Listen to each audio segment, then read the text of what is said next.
There we go. No, Randy wrote fucking Redneck about himself. Yeah. The song Redneck on Sacrament is written about his poor behavior. I did not know that. Yep, it's written about his alcoholism and being a jackass to the rest of the band. Oh. The Wow, fucking one makes of a the lot of lines dollars. in the fucking song is a fucking note that was left from, I believe, Chris Adler to Randy Blythe, and it's part of the chorus. I'll have to re-listen to that. It honestly, if you've never seen the music video, you should also watch the music video because it's fucking hilarious. I should do that.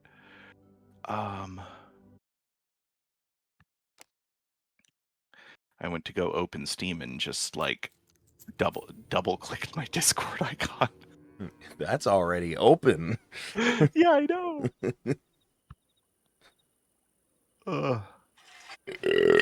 Oh, that felt good. That's weird. I'd never load in at night. It's night.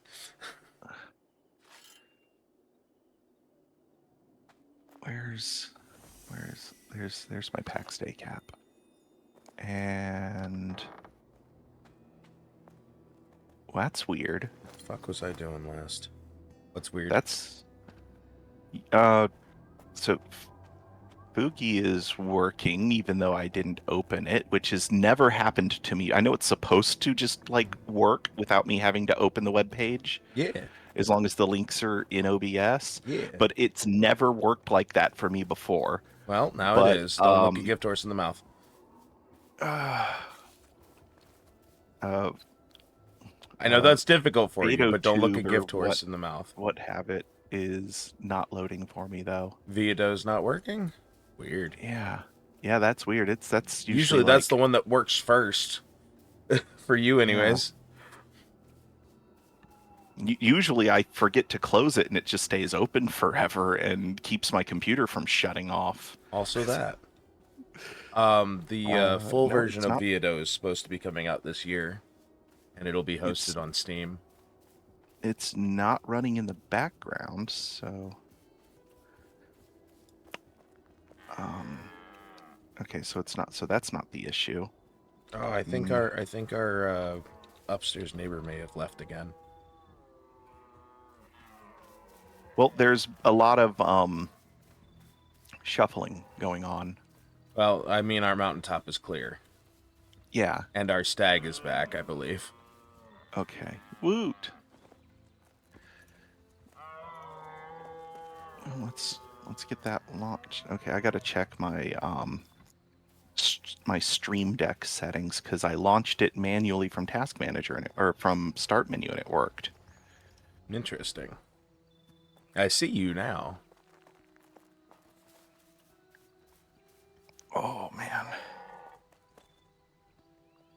I have to file some complaints about Alexa Plus. Which I get for free as a Prime subscriber and as a person who owns like 7 Echo devices. Mm-hmm.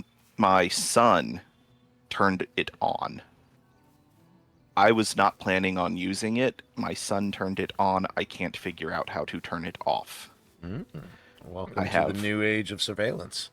I have 2 big complaints about it. Complaint number 1 is I forget what they call it now. It was when they originally implemented it was called talkback mode, which is where after your initial, like, you say the wake word, you say the initial request, it continues listening for a second request instead of you having to initiate conversation all over again. Mm-hmm. Which is convenient in certain circumstances because it can't for like smart home controls, it can only take one command at a time. So I can't say lights on, soft white 100%. Those have to be 3 separate interactions. And meanwhile, I just flip a light switch and the light turns on. It's so much simpler. I don't even have to speak. we started with smart lights in my son's bedroom just so that we could turn his lights off without having to open his bedroom door to make him aware that it was bedtime. Fair. And then we were like, yeah, let's have those in most of the house because they're just really cool and convenient. And the light switches still work. You turn the lights off, you turn them back on with the switch, and they just go right back to whatever their last setting was. The thing I don't like is if we leave the switches on, they immediately, like if there's a power outage, they default to on. That makes sense. Yeah. That's the last position they were in. Well, no. So if we leave the switches on, No, I but understand. It's the switch vocally that tell it'll the lights to default turn to. off, Yes. But if the power then goes out, then the default's going to be what the fucking breaker source is going to give you. so I say that's just logic. That's not a failure of technology. That's just analog technology taking place. the worst thing is here's the worst thing. If you were to go through my entire house and pull all of the smart bulbs out of their fixtures and look at like the branding model number stamps and stuff that are like right above the screw base on the bulb, according to what's printed on the bulbs, all of the bulbs in my house are the exact same brand and model. But if I open up the app from the brand, which is Feet Electric, I have 17 different models of. They're running 17 different versions of firmware. Fair enough. That's certainly a Literally choice. each bulb, including bulbs that were like a 3-pack, packaged by them to be sold as a 3-pack at my local hardware store, were 3 different bulbs with the exact same model number running 3 different versions of firmware. I don't know if you're expecting me to be surprised by the failings of technology, but I'm not. And to make it worse, there's no way to synchronize them. The only real advantage I found to buying the 3-packs, aside from the fact that I'm paying less per bulb, is also that they are guaranteed to be from the same production lot. So their color balances will be the same, which is really annoying because most of my 2 of my 3 ceiling fans are 4 light, not 3 light.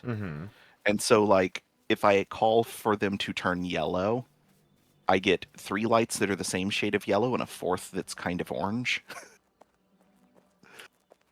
But because it's from a different lot number, and so it has different LEDs, and so That's a different fair. color balance. I am still at the point where I don't know what I would ever need colored lights for. I have a child. It's amusing. Ah, fair. That's mostly it. That's like 90% of it. Fair enough. Um, It's just not something that would, really clock as something I would ever use. So,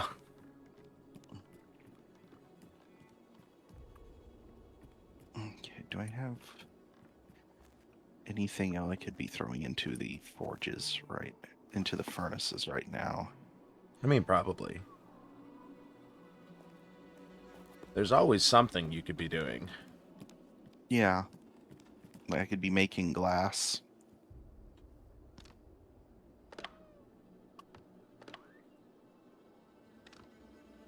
I could be making lime.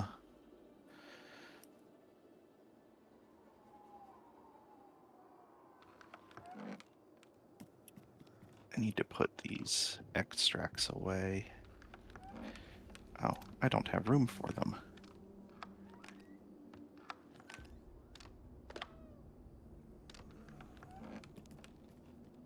Oh, there's some of them. Okay.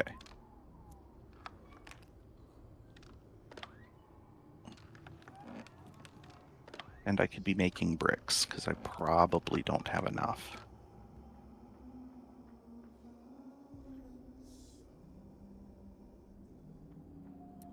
I'm going to have to make some room first. Okay.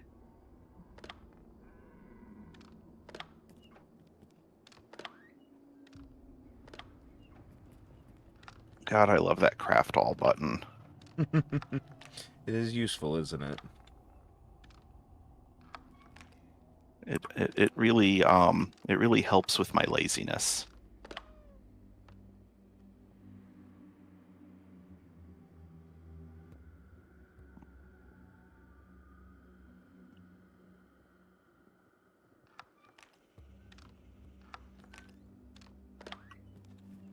Oh, I need more charcoal.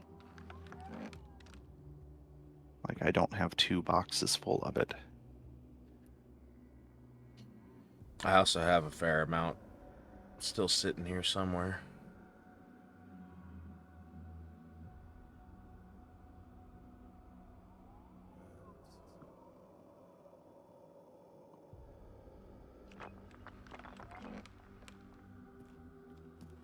Okay, what did I run out of?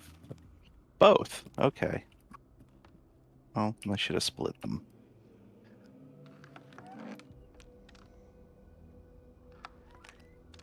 All right, more charcoal.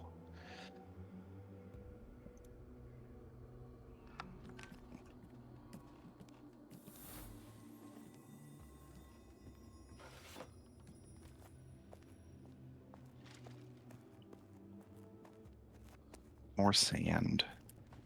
More fire.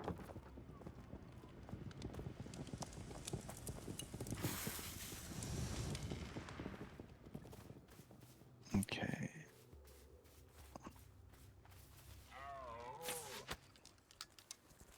And then... Actually, I think that needs wood, not charcoal. Lime is wood. Yep.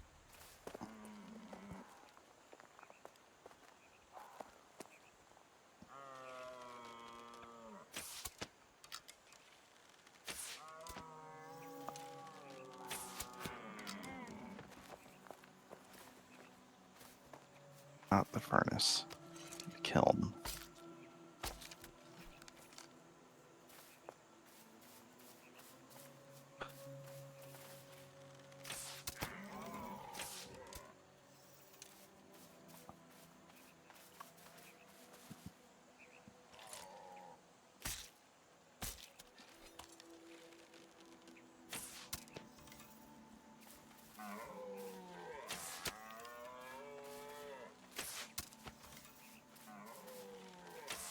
Then I need to figure out where I'm going to store this crap while I go do something else. There we go. Plenty of empty boxes. Because I never finished properly reorganizing after I hate it when a carcass just disappears after you kill it. That's not supposed to happen. No, it just did, though. Shot a deer, it fell over in the bushes, and now it's gone. Claimed by the earth. Well, how dare it?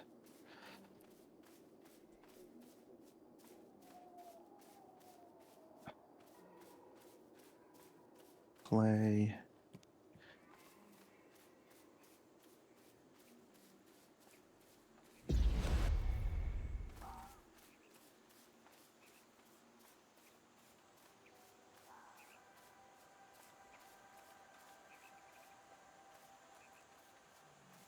Shingles.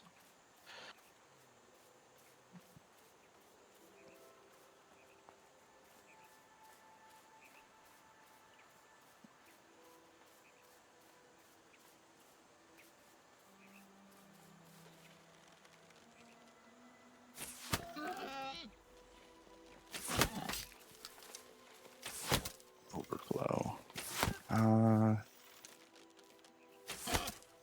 Okay, those are stam pants.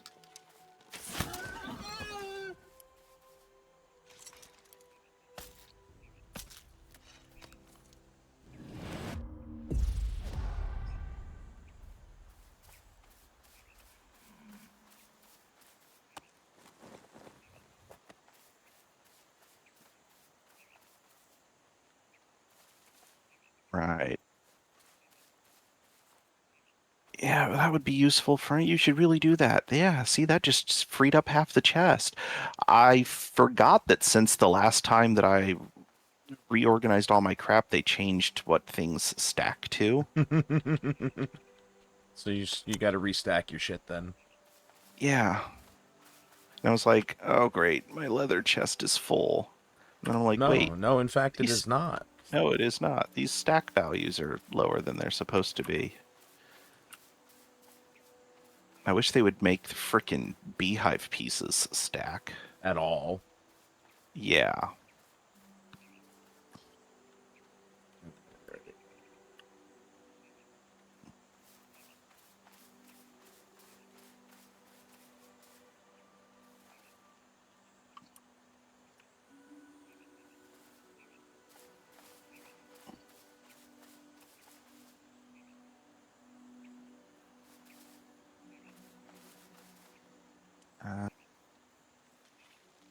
Nope. We're gonna come over here to one of these empty boxes. Not that one, because it's not empty.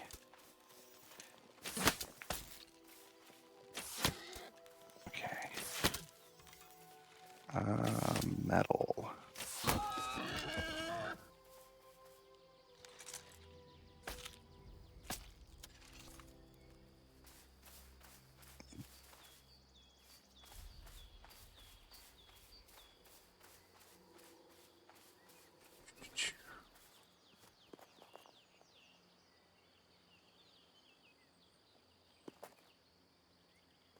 Hmm.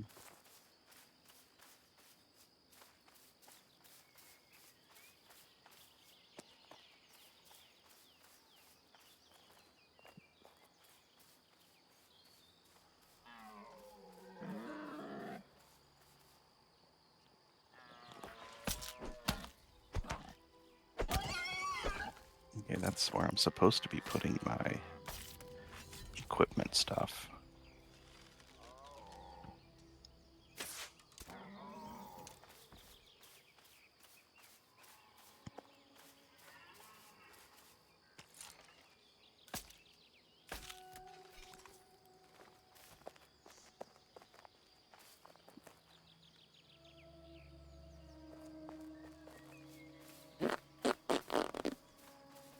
Let's say the animal density's a little low today.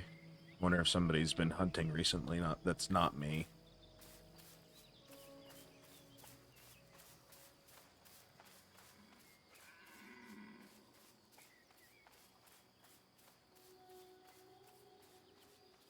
Alright, and then those can go in the clothing and armor donation box. Because I don't need them anymore. But they still have plenty of durability.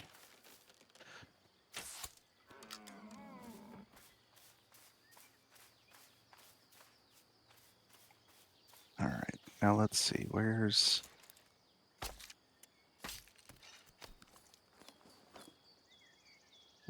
Love the new map. It is quite a bit of an improvement, isn't it? Oh yeah. Where are you off to today?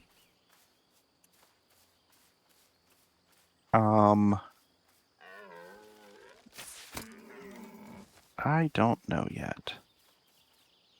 How dare you? I know.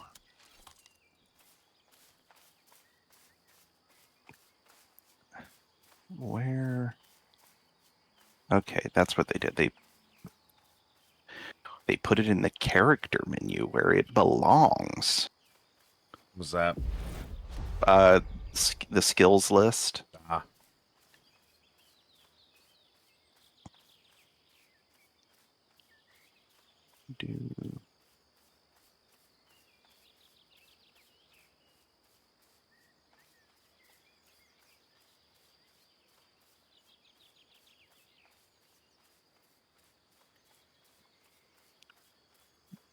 That's what I need to work on. Weaponsmithing, which means I'm probably going to have to do some more mining. But let's see, what can I fairly reliably make that doesn't have a ridiculous construction cost? In this game, not much. Yeah, it's like carpentry is the only skill that you can seriously power level. There's like so many like one. I'd give fletching that same honor, honestly.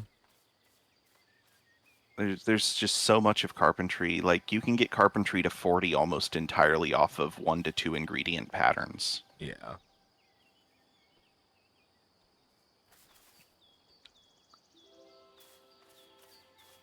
Um,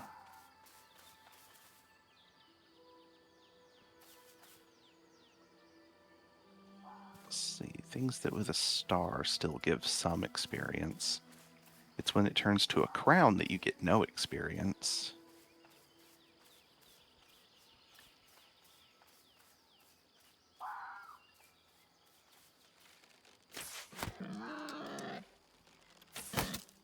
No, that's still too expensive. Freaking 2 bronze bars. Bronze skinning knife.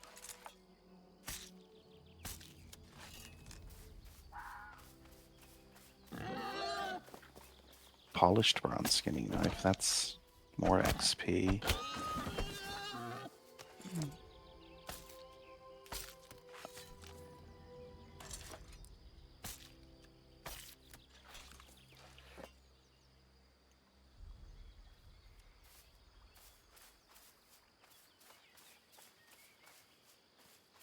But bronze bar is 5 ingots, yeah.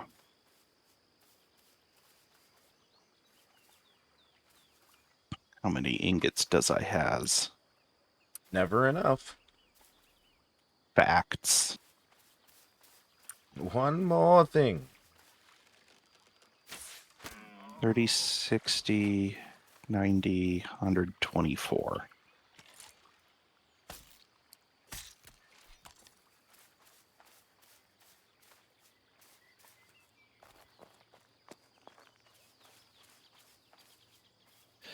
There's I don't know. When I say fairly recent quality of life improvement to Minecraft, I mean something that has happened in the last decade, because I really didn't play a lot of Minecraft after, like, I binged on it when it first got out of beta. I've never And really then had a full-fledged Minecraft period. I own and it then on I think I own it on PlayStation, and that's about it.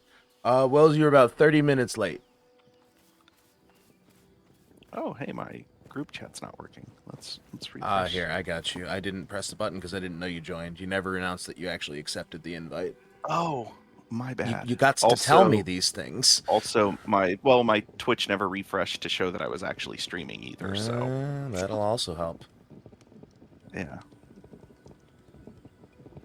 Now that my ADHD's kicked into full gear, what the fuck was I doing? Fashionably late this time. I wouldn't call it disrespectfully late. Let me do some butchery, since I'm here. Acid boar. Oh, it's 5 for 2. That's actually better. Sounds like a really good sale.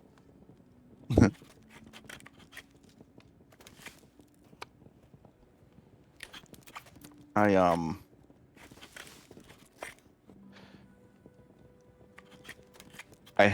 have moral quandary. That's concerning coming from you. Yeah, I know. You, moral quandary? Usually you're made up your mind whether you're wrong or not. Yeah. Oh, I'm probably... No, it's so, like... I was talking to... I don't want to call her a barista because she owns the business. But also it's it's like a coffee stand. So... Yeah, we've talked about this person before. Yeah, the proprietress of Hawaiian Drip Coffee. Yeah. They have a rewards program through Square and Cash App that's like it's pretty good. You get it's not like per dollar spent. It's like each drink has a specific point value. Yeah. And then it's like 50 points gets you a free coffee or tea. I think you said something around those lines, yeah. And I went to redeem the other day, and she couldn't figure out how to do it because her partner's the one that set all that up and didn't really teach her how to do it properly. Fair. And anyway, so like the other thing she needed to talk to her partner about was that the thing that I ordered, my standard order, is apparently not redeemable as a free drink. Oh. Even though the terms just say a free coffee or tea. Yeah, it needs to be more specified then. Right. Like, is it only drip coffees or are espresso drinks available? Is it only hot tea or iced tea? Apparently none of their iced tea beverages, or which any of the hot teas can be ordered as an iced tea for a 25-cent upcharge to offset the fact that they have to make it stronger so that you still have full flavor after the ice waters it down. And that my standard order is their cacao colada tea iced. Sure. Fuji doing Fuji things. Fuji break again. Yeah, you turned into Mountain. I'm a gear. I'm not the Gears of War kind. I'm not just a meathead.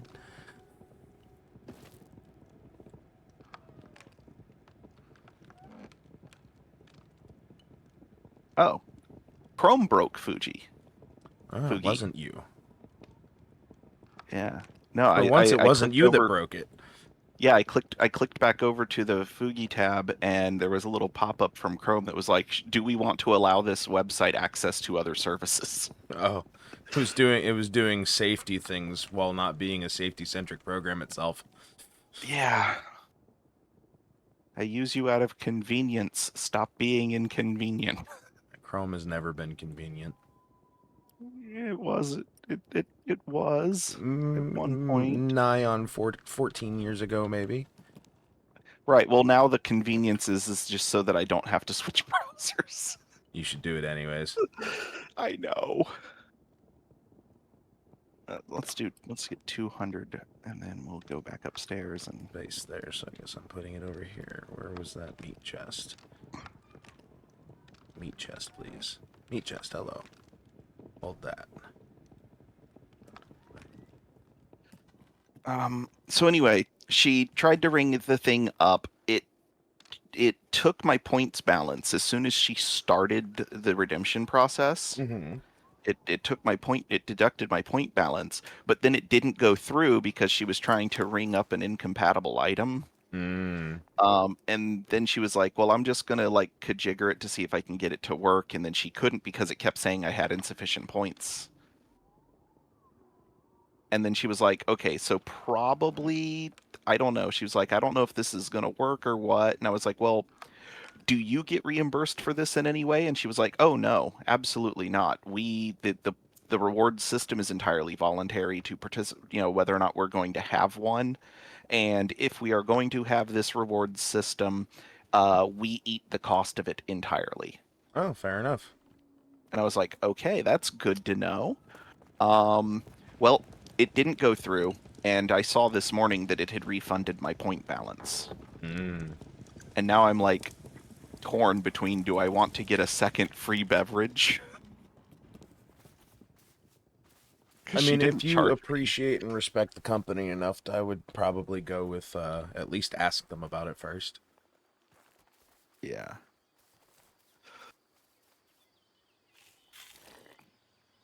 Like, I really want to get really nosy with them and be like, I need to know how well are y'all doing with this? Like, are you going to survive the summer? How likely is this going to continue for the next 3 years? Because they want this to be their forever job. Yeah. Okay, the main proprietress, the one that's there every morning, also works nights for the Hillsborough County Sheriff's Office. Uh-huh. She's not a deputy, but that's all she will tell me about her night job. But she works 3/12s. So, like 3 days a week, she's there at her little coffee trailer having been up for the last 12 hours and going to be in the coffee trailer until noon. Fair enough. Only to wake up again at 5 to go back to work. So that's some dedication. Yeah. And then her partner is a school teacher that gave up teaching to help with this.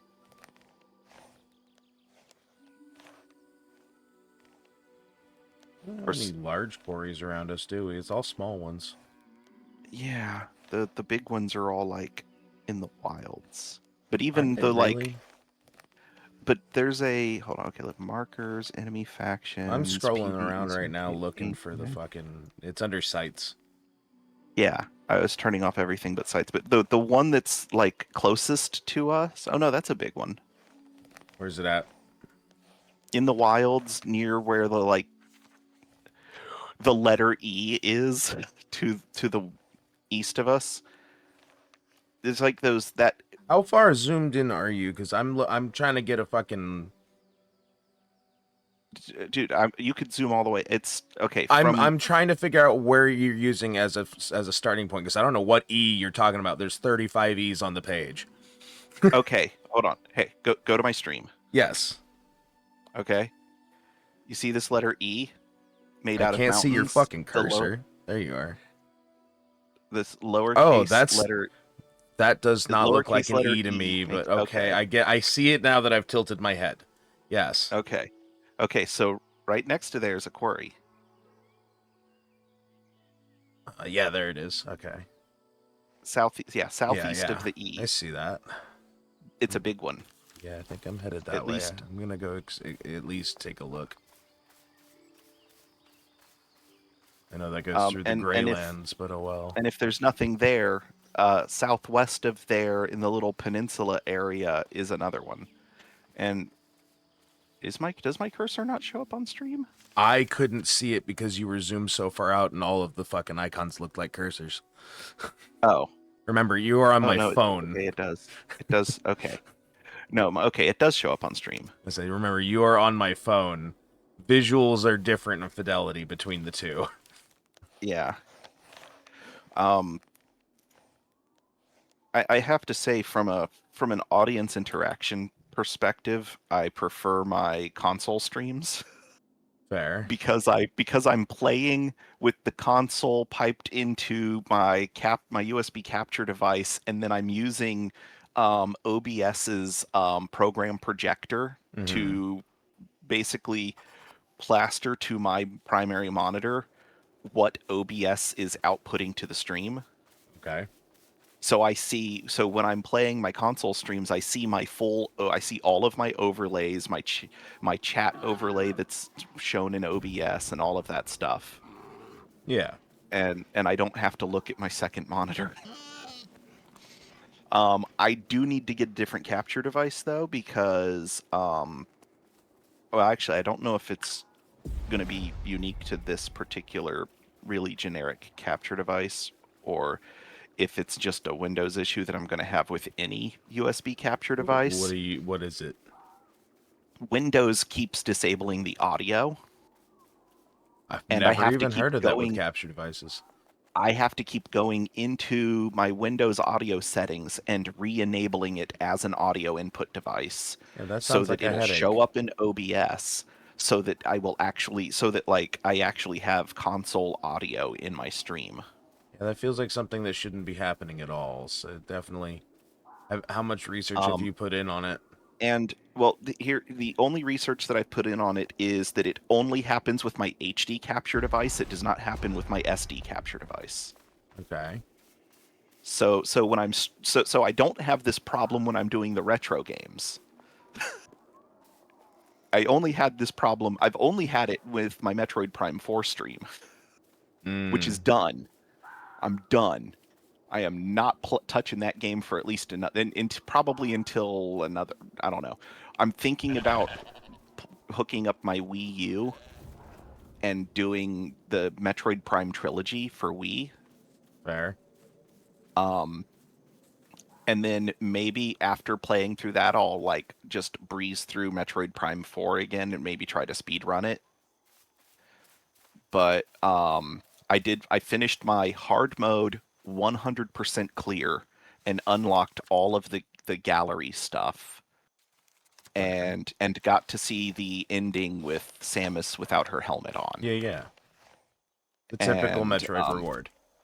right, well, in Super Metroid it was 2D pixel, it was 16-bit 2D pixelated Samus in a bikini. Yeah, no, the reward is seeing Samus without a piece of armor, regardless of what that armor piece may be. Yeah.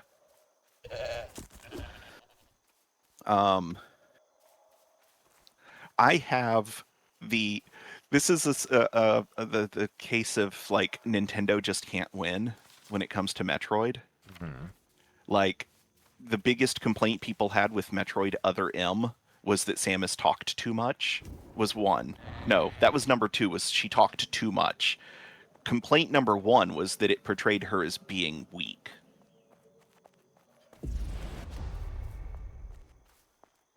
I mean, I can understand having a silent protagonist talking too much be a problem.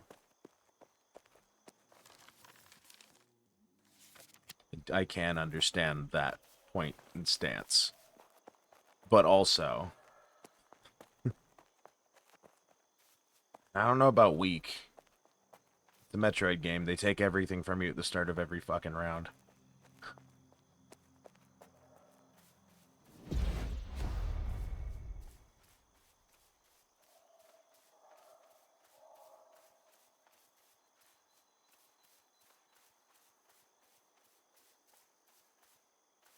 So if you're speaking, I can't hear you. I got no sound on you.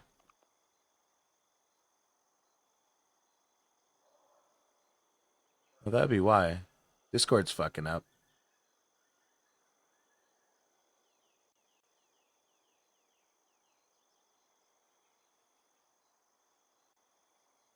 Discord hiccup. Can you hear me now?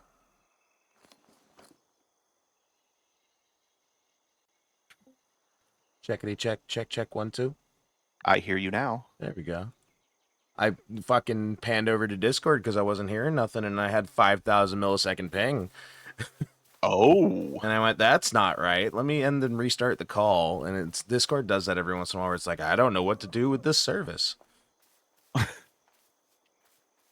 It's like your infrastructure is crashing ever since you fucking alienated your user base.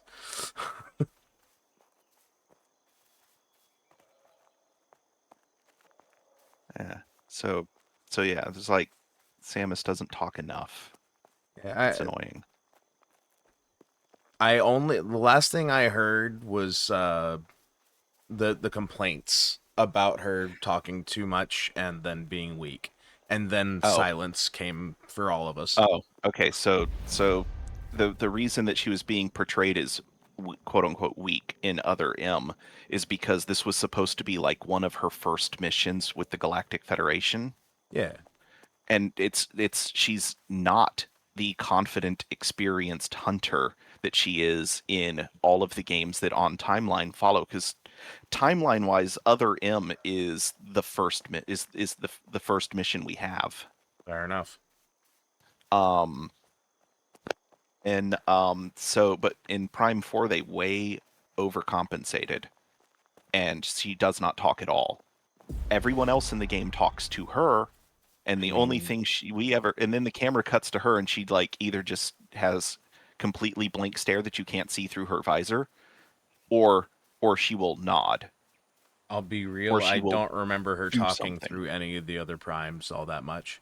No, she didn't due to hardware constraints. It's more of a commentary on I don't see that as why are you upset about her not talking now, or why are you upset about her talking now? Well, not you specifically, but the royal you in this particular instance. Right. So with the other Prime games, there isn't a lot of opportunity for her to talk. Yeah. She's like really interacting with things that aren't actually there. Like even in, I think it was in Prime 2, the whole light dark dichotomy, the Luminoth that she's speaking to is a spiritual projection. it's not actually there a living Luminoth. Yeah. But in Prime 4, there's a squad of four other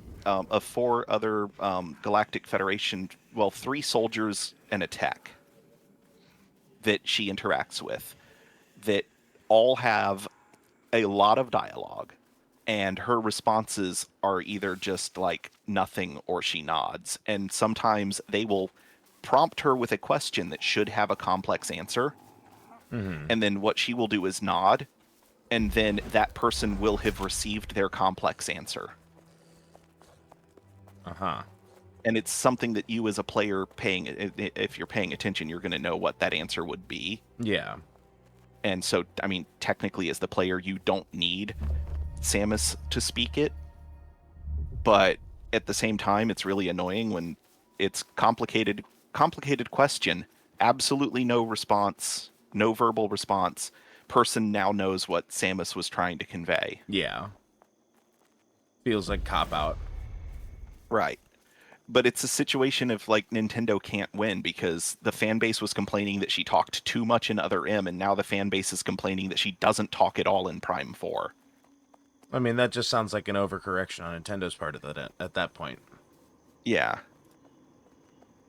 Though the vast majority of comments on Other M were from the extremely toxic male fan base that were like, she shouldn't be speaking at all. And we're talking about the same collection of the fan base that are like that treat Other M as though the game does not exist. It's a choice, I suppose. Like people do with the there's a novel, maybe technically a short story that Square Enix published that is canon, that is the events that take place between Final Fantasy X and Final Fantasy X-2. Mm-hmm. And there's the vast majority of the fan base is like, we don't speak of this, it does not exist. And I'm like, that's how I feel about 10 too, so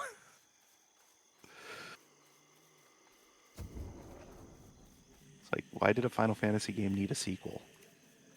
I mean, it was the first of its kind to get one, but certainly wasn't the last. Yeah. I haven't played any of the Final Fantasy 12 sequels either. Actually, haven't even properly played Final Fantasy 12. As someone who's never really had any appreciation for the Final Fantasy games because they just are so long-winded, and make absolutely no sense on first pass if you're not really like hammered into the fucking every little detail thing. And as someone who first passed through the RPG zone without realizing what it was supposed to be about, it was an experience that just kind of soured me early. I'm open to going back at some point, but at the same time, I just fucking have such irritation for the existence of the franchise at this point. Oh. I have problems with very early entries in the franchise. Like, I have a complete in-box original NES Final Fantasy. Fair. Which financially is a big deal. It's probably the most valuable thing that I own. It's not like sealed box, it's not mint condition. No, but it's enough to make a difference. But it is the cartridge, the plastic sleeve that NES games came in. The original Final Fantasy came with an instruction booklet and paper maps. Yeah. And the, of course, box itself. It is all there. It is all in. You're gonna love this, condition. Corey. It's nothing but iron. Oh yeah. It is nothing but iron at the big quarry out here where I made it to. Let's take a look. Okay. Oh yeah, that one. Okay. I'm about to travel to the next one down.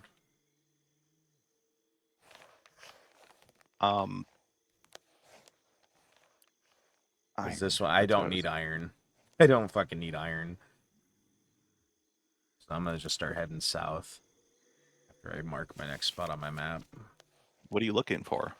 I just want larger areas for mining for mining general shit. Oh. You are going to be disappointed. I know.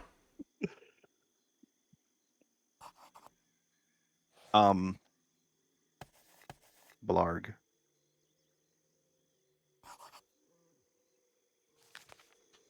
Alright, let's go south. I say it's one of those like I just want to find a larger area to mine the standard shit. Oh. Well, I mean, iron is the standard shit right now. No, not really. Do you need, are you talking, do you need like Copper, impure the copper copper and and tin tin? starting point is the standard in my opinion. You're probably not going to find any of that in the wilds. That does You might, surprise me, because honestly, because you would think they you would just give you a larger resource vein of all types. Otherwise, you're just excluding all players of other levels. yeah, I was going to say it wouldn't make any sense for there to not be any at all, because like you can still find reeds and everywhere. clay everywhere.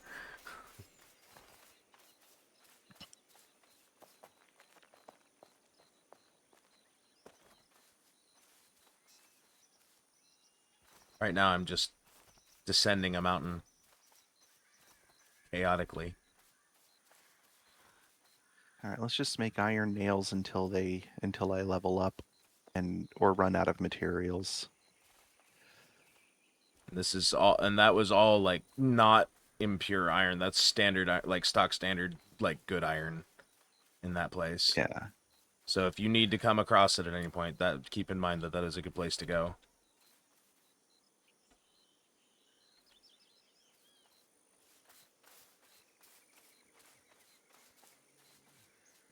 That's survivable.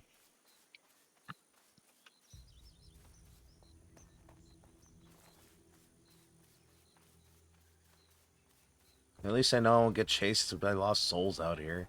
Sunlight's on me.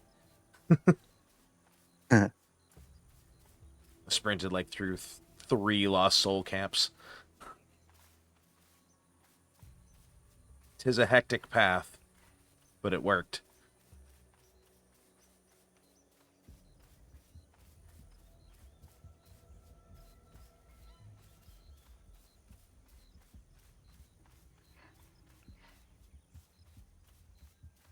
Let's see. Maybe I That's can a brown bear. Sword blade, sword hilt. What are the requirements for those?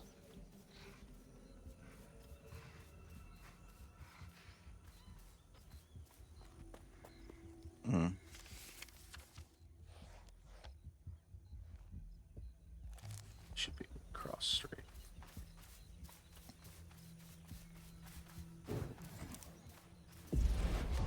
Yeah, I'm just gonna work on blacksmithing for now and just get that up to where I can make the next tier stuff. The next tier crafting tables. Fair. And then during the week I will study a power leveling guide for weaponsmithing, and then I'll do that next time. Nope. I don't want you to talk to me about my vehicle's extended warranty. Sure they do. No, I don't want them to talk to me. Sure they do. They're not gonna offer me an extended warranty on a 2003 Honda Odyssey with 316,000 miles on it. They will attempt to until they find out that information. Yeah, I got them to stop calling me for like 10, 15 years when they called the very first time I got one of those calls oh so long ago, and I was like very enthused, and I knew they were going to say no, but I was playing along, and I was like extremely enthused, and I was like, yes, I would love to extend the warranty coverage on my vehicle. In fact, I thought that the warranty had already expired and I was SOL.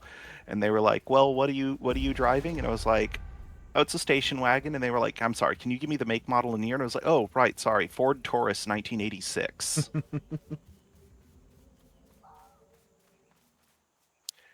And they were like, well, that's not completely out of the question. How much, what's the mileage on it? And I was like, well, it had 210,000 miles on it when I paid $300 for it 2 years ago. And they were like, yeah, okay, well, how many miles does it have now? And I was like, well, I've been driving it pretty hard for 2 years and the odometer broke. But the odometer broke after it rolled over again, and it doesn't have a 100,000 mile digit. It's just that the previous owner had documented that they had rolled over the odometer twice. Yeah. And it's rolled over at least once more since I bought it. So it's got like, it rolled over to 300,000 miles and then it stopped working. So the odometer reads like 00000, and then it has a tenths of a mile digit that's a different color, and that was at 4 when the odometer just stopped working. And it was one of those old school analog rollover ones. I love those. I hate the odometer in my van because I have to guess at what the mileage is because it's an LED display and it doesn't work anymore. Yeah, that'll do it. Yeah. And my mechanic was like, we could probably pull the mileage from the OBD2 connector. And I was like, you're giving Honda a lot of credit for them putting any amount of like extra RAM into the engine control module so that it could store a mileage value instead of it just live updating, whatever the board that controls the 7-segment display. And they're like, well, we'll try. And they hook their fancy computer up and they do their things, and they're like, yep, nope, we can't pull the mileage this way. So what do you guesstimate your mileage to be? I was like, well, I'm like, I have the thing on Google Maps enabled where it like saves all of my driving history. Yeah. But really, if I'm not actively using navigation, which is most of the time I'm not, it really just registers every time I've stopped somewhere for more than 5 minutes. And so it like does it's got a lot of these like straight lines. It's like if you look at my daily travel history, it's like I'm flying directly from my house to my son's daycare. Because it doesn't register any of the traffic lights that I stop at on the way. It's just like, you were here at this time, and then you were at this other location at this time, and then you went back home. And there was this period in between where we just don't know. Yeah, we don't know how you got there. It just happened. But the distance on a straight line is 2.9 miles. And that's what we're going to give you. Yeah. Well, the driving distance isn't that far off. It's like 3.1. So.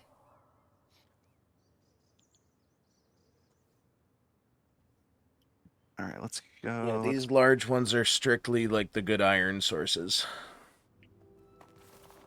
In case you had not investigated these for yourself at some point recently. Okay.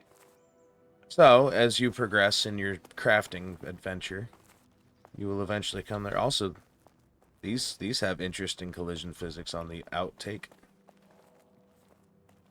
I don't think that my character's supposed to be doing that. There's little wooden like slats every few feet when you're leaving out the hill, and as you walk over one of them, your character janks every single time. I don't think you're supposed to do that. So I don't know if you were seeing it on my screen. I was not. I'm still in the area. Oh. I don't want to fight you. Get away from me. I was walking through the spooky woods while looking at the picture-in-picture view on my starting card because that's currently up in my preview panel. And then I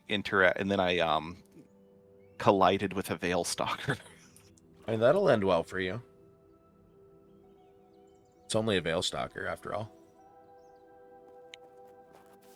I don't know. Maybe if I had my Healy staff equipped, I could probably solo a Veil Stalker, but I've got my spear and shield, but then my Healy armor.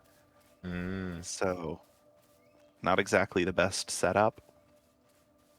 I'll be honest, I don't even know where I'm going at this point. I'm just wandering off. Well, you're on an ad break at the moment. Yeah, I'm free roaming at this point. I found a street and I started walking. Same exact fucking mentality I had as a teenager. That's a road. I'm gonna walk down it. Yeah. I got lost. I've gotten lost exactly once in my life. And had a whole forest pop in for me. Continue. You got lost once. I have such a good sense of direction in reality that my friends that I used to play like City of Heroes with were constantly baffled by the fact that I was always getting lost in that game. Oh, digital sense of direction's a whole different monster. Right.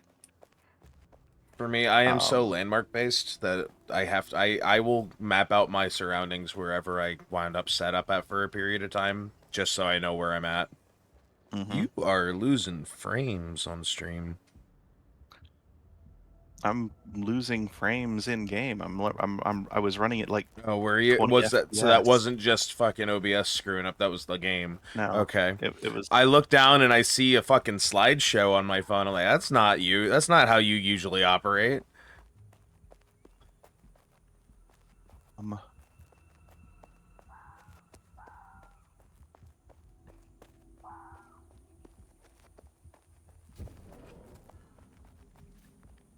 No, this game's still like I don't know. I should probably tweak my settings to try to get a better frame rate, but like I would rather this game be pretty. I have found a nice balance.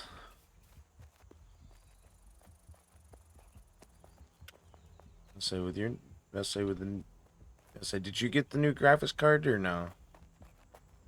No, I have not. I wasn't sure if you had or not. I'm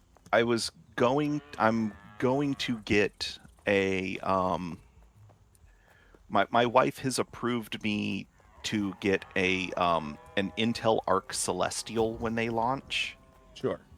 But that's probably like Christmas time this year at the earliest. So but if Celestial is as much of an improvement over Battle Mage as Battle Mage was over Alchemist, then we're going to be looking at cards that would be able to compete with like the mid-range RTX 5000 series cards. Yeah, the 50 series. For the price of a cards that should be able to compete with like a 5070 Ti for less than the price of a 5060. Fair enough. The 5060 is still pretty unreasonable, but right. Well, for less than I paid for my 3070 Ti that I'm running right now. Fair. And I am really, I don't know, I'm really disappointed in the graphics card industry in general and also the current game development space as a whole. Yeah, no, it's been pretty sloppy lately and not in the fun ways. I don't like the AI trickery. No, it's garbage. I don't like fidelity super resolution, and I don't like the let's see, whatever the NVIDIA's proprietary one is, deep learning super sampling, DLSS. Mm-hmm. It is garbage. It either is so negligible of an improvement boost that you might as well not even be running it, Mm-hmm. or it makes the game run smoother, but and it quote unquote higher resolution, but it makes everything like soft and blurry. Mm-hmm. Um, Yeah, it just muddies and everything up. and frequently makes text completely unreadable. And so I'm like, and there's a couple of games that I wanted. There's a couple of games that I've bought where you can't turn it off. Yeah. Like there's DLS. You choose DLSS or FSR. There is no way to turn it off. The game will not run without one of them. And I'm like, no, I don't want your cheats. I want, like, I shouldn't need those cheats. It's not like I'm trying to play at 4K. The point of those is to be able to game at 4K on hardware that shouldn't be able to handle 4K. Yeah. So that the video card manufacturers can overcharge you for a card that without these AI cheats performs worse than a 1080 did. Yeah. At 4K.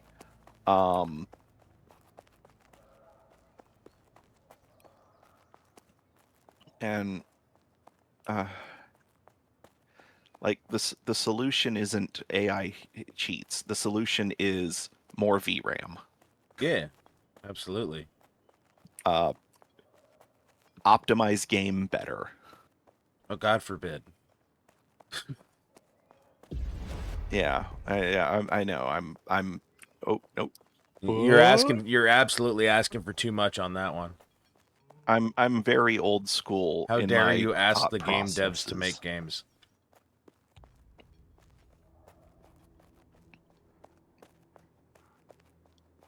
I just ran right through a freaking Lost Souls encampment. Yeah, I did that earlier a couple times. As long as you got a little sprint on you, you should be able to be fine. I feel like that's the wrong verbiage, but hey, there's some copper. I'm probably not in the mine. Nope. Hello, bear. I'm gonna walk past you now. Hopefully you won't do anything about it. Yeah, that's what I thought. You stay over there, and I'll stay over here. And then we don't have to bother each other. Your buddy is here right next to the road might be another problem, though. It's like 3 bears in the area. What the fuck is this about? Devs don't want you out here solo. Oh, well, I outran all 3 of them real easy, but still.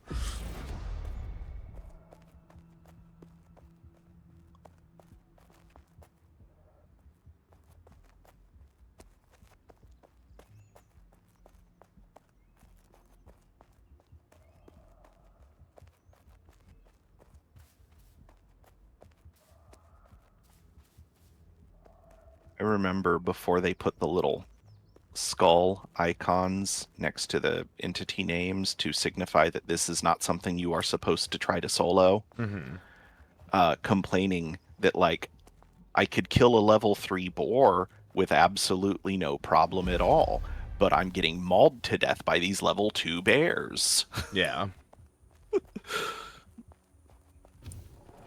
So they may be level 2, but they're level 2 for a group of 4. Yeah. Which logistically and logically makes no sense. But you know, we'll do it anyways. Well, they also removed. I haven't seen a level 2 bear since the game went live. I think they're like the lowest levels are 3. So okay, so there's some tin outside of the mine. Are you over at the quarry? Yeah. I'm somewhere in Dullivan at this point. Oh, okay. This is the stuff that becomes wrought iron. Yeah. Okay. As I said, it's the good iron. The good iron. You came as chug-a-lugging. Uh-huh. I don't think I've ever seen you chug-a-lug so much. I have. Sure, but I mean, like, I usually have your stream open. I've not seen it this bad in a while. Here, let's go. Let's just change overall quality to medium and see what happens. Be good if I put my fingers back on the right keys.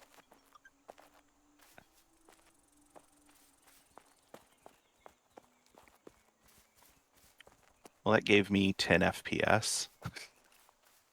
Yeah, that's better than the 3 you had.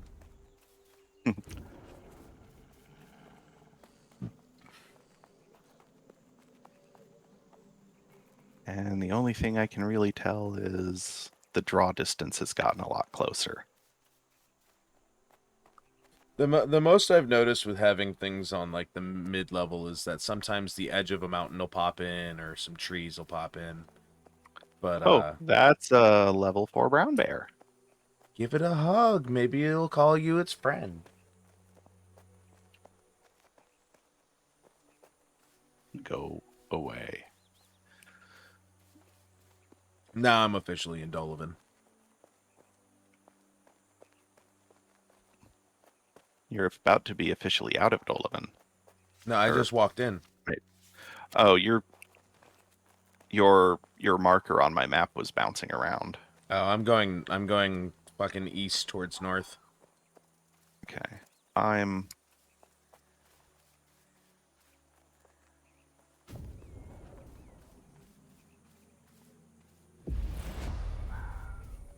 trying to remember what the hotkey is for the miracle wheel. Because I'm not like running H back. or something? Yes, it's H. I don't know why I thought it was F or G. Like I was F just like, does anything. I was like, I know it's in the home row. I'm just vibing in Dolavan for the moment. If I find anything fun, I'll deal with it. But otherwise, I'm just slow walking home.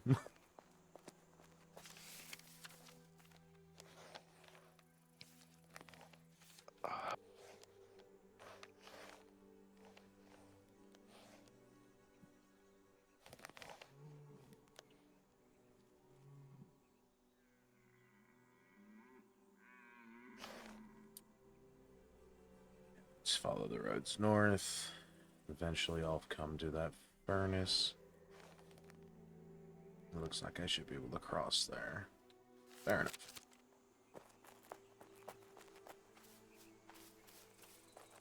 It's like, I know I could teleport back, but this part of the joy of this game for me is just seeing the sights. I can understand. It's not like I have anything else really planned for the day. I don't feel like grinding any particular skill. You know what? I want to go to the north. I want to go to the one in the north. I want to go look at the one that's far away. Over the river and through the woods.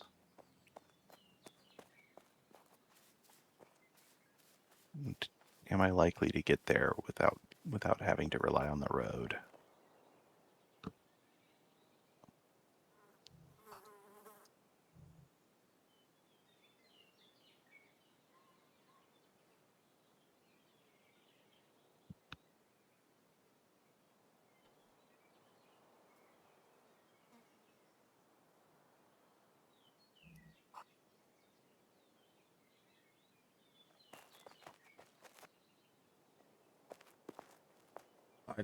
Why is everybody's market empty? Someone has to be selling something somewhere in this world. I think it's because there are currently only players willing to. You're the only non-subscribed player.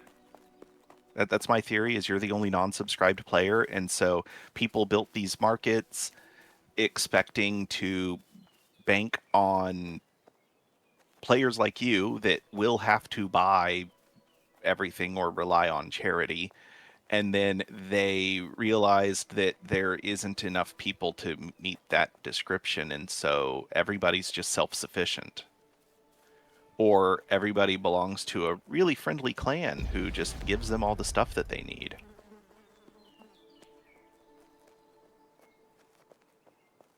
It's like I'm out here trying to fucking engage in the economy and no one's doing economy shit. Yeah. Who would build Pax World without having shit to sell? The people who built Pax World, that's who. You mean Pack Smart? It's all the same. It's all lies. That's a dead end. How dare they? How do I get... There we go. We'll just jump over the wall. How dare you build a fortress without a back door? Some would say it's even more secure that way.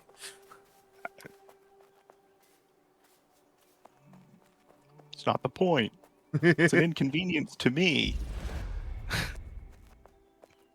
That's all that matters. It's whether or not I can get where I'm going. Every player of every video game ever. Time to run directly through a fucking encampment. I was Gentlemen, stop trying to kill me. I'm not here for you. Goes for you too, Boar. I was scrolling Facebook video, which I don't recommend. So that's your first mistake. Right, obviously. And I stumbled across this guy that was playing this really funny game, like not just heavily inspired by, but looks like stole some of its graphical resources directly from Legend of Zelda: A Link to the Past. Mm-hmm. And he goes in to some random house-like structure, and I'm going the wrong way. Are you? Are you sure about that? Yeah. He like does the whole pick up pot, throw pot thing. Sure. And the NPC residing in the house, like as soon as he picks up the pot, reacts to the fact that he picked up the pot. And then he throws the pot, and they're like, and the person's like, that was a priceless heirloom from my father. What have you done? I was like, honestly, this was exactly what I was wanting from like the next 2D Zelda game. Bold of you to assume they'll ever go back to 2D now that Breath of the Wild has taken everything to a new level. You might get 2.5D at most. Okay, well, they did Link's Awakening remake, yes. Right. Well, there was the one where the one where you play as Zelda. Oh yeah, that's not a Legend of Zelda game by proxy. That's straight up actually the only Zelda game. Every other one's Link. Right. It's the one where you play as Zelda trying to rescue Link, only to find out that, well, he did need a little bit of rescuing. There was one other one where you play as Zelda, and that was back on the Commodore. But it was the Philips CDI. Was it the CDI? I thought it was the Commodore. Yeah. No, because if it was the Commodore, I would have it. Ah, fair. Oh.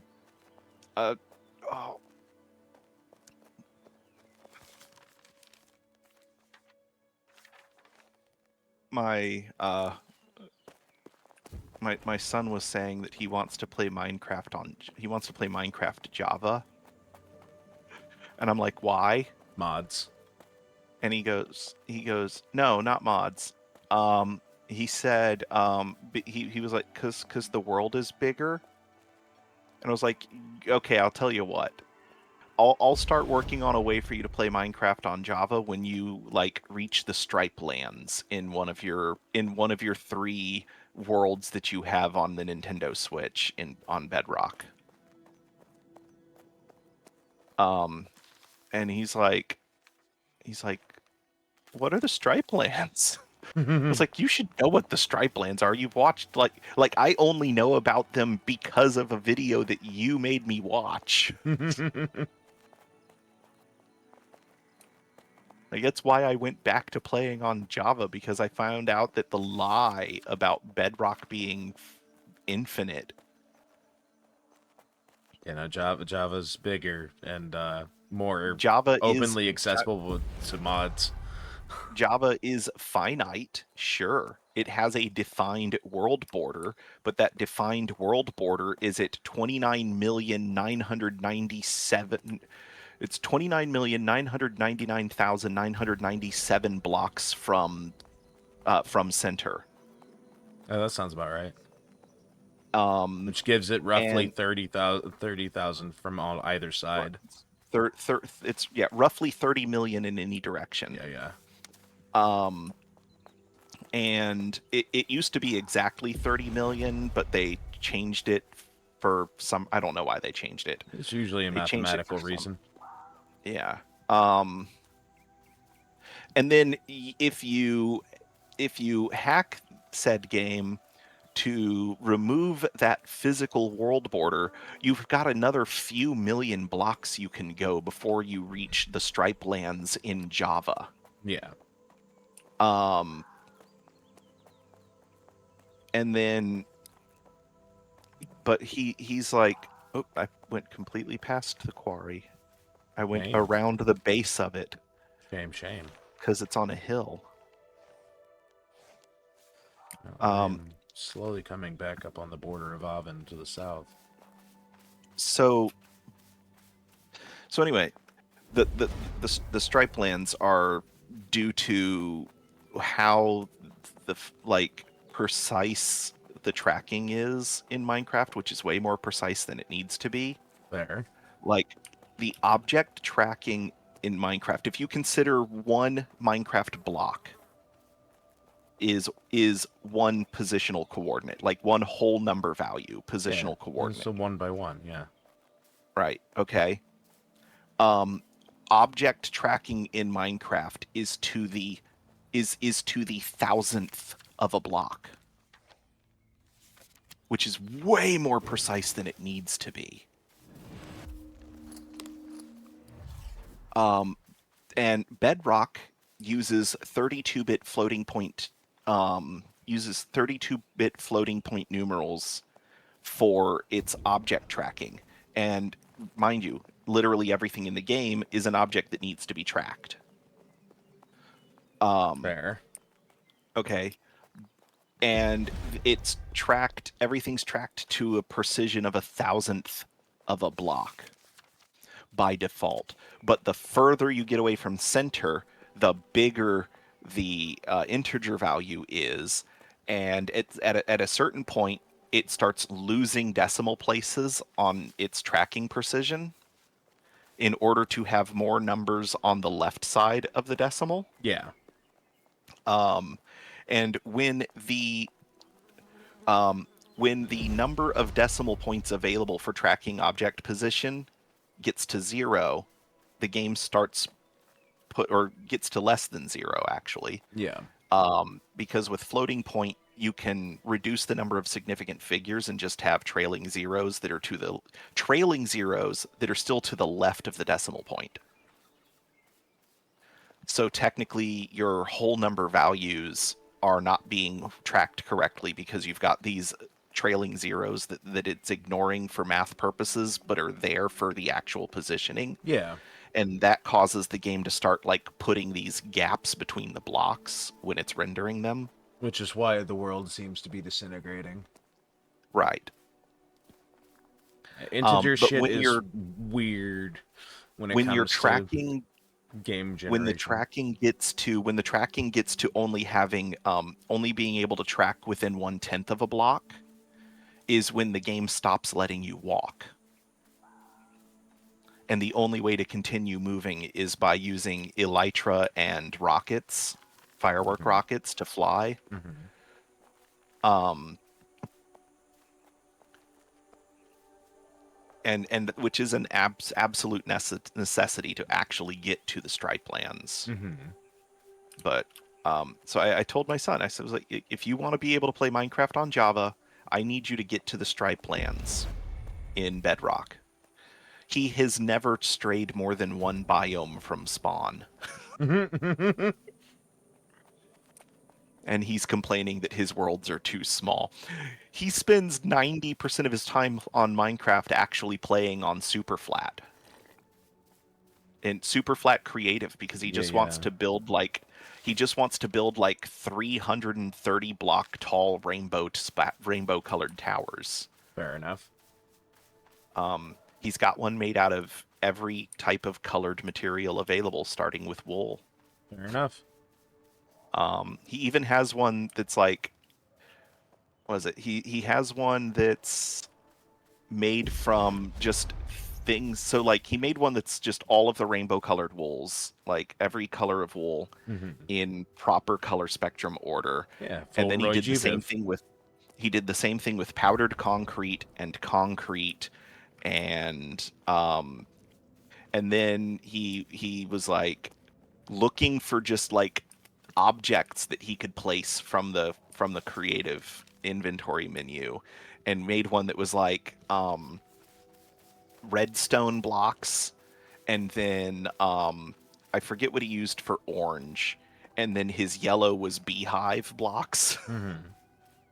And I was like, I'm surprised you didn't do gold. And he goes, Daddy, gold is gold, not yellow. And he fucking told you. Fair enough. Why are you mad at me? I'm not even near you.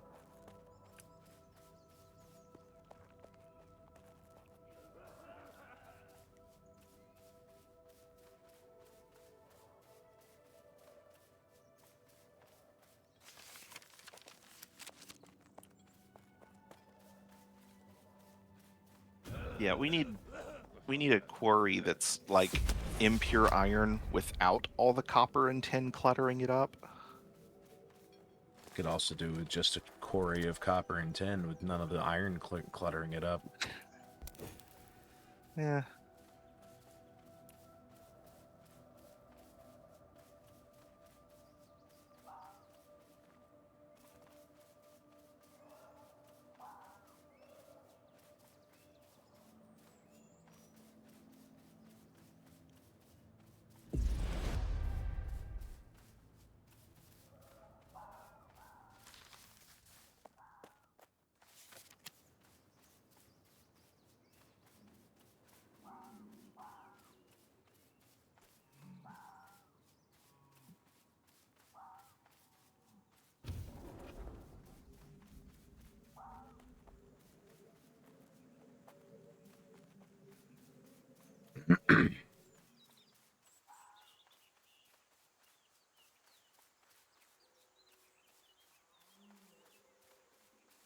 Tink, tink, tink. Officially in recognizable territory. Oh, I just triggered myself. What? My wife was reading some like Disney news, like park improvements and stuff. And one of them has me like super excited, and the other is just like it won't leave. I mean, I don't really care, but it won't get out of my head. I'm going to start with that one, which is the what is it called, the Starlight Parade or whatever their parade and fireworks show is that they close out the park with almost every day. Like the part of that, it has always been Tinkerbell flying from the castle. From the castle down to the yeah, I've seen it dozens of times. They're adding Peter and Wendy to that. Oh, neat. Yeah. Which is cool, but like like usually I don't stay around. If I'm going to Disney, I don't stay around that long because I'm having dinner at Epcot.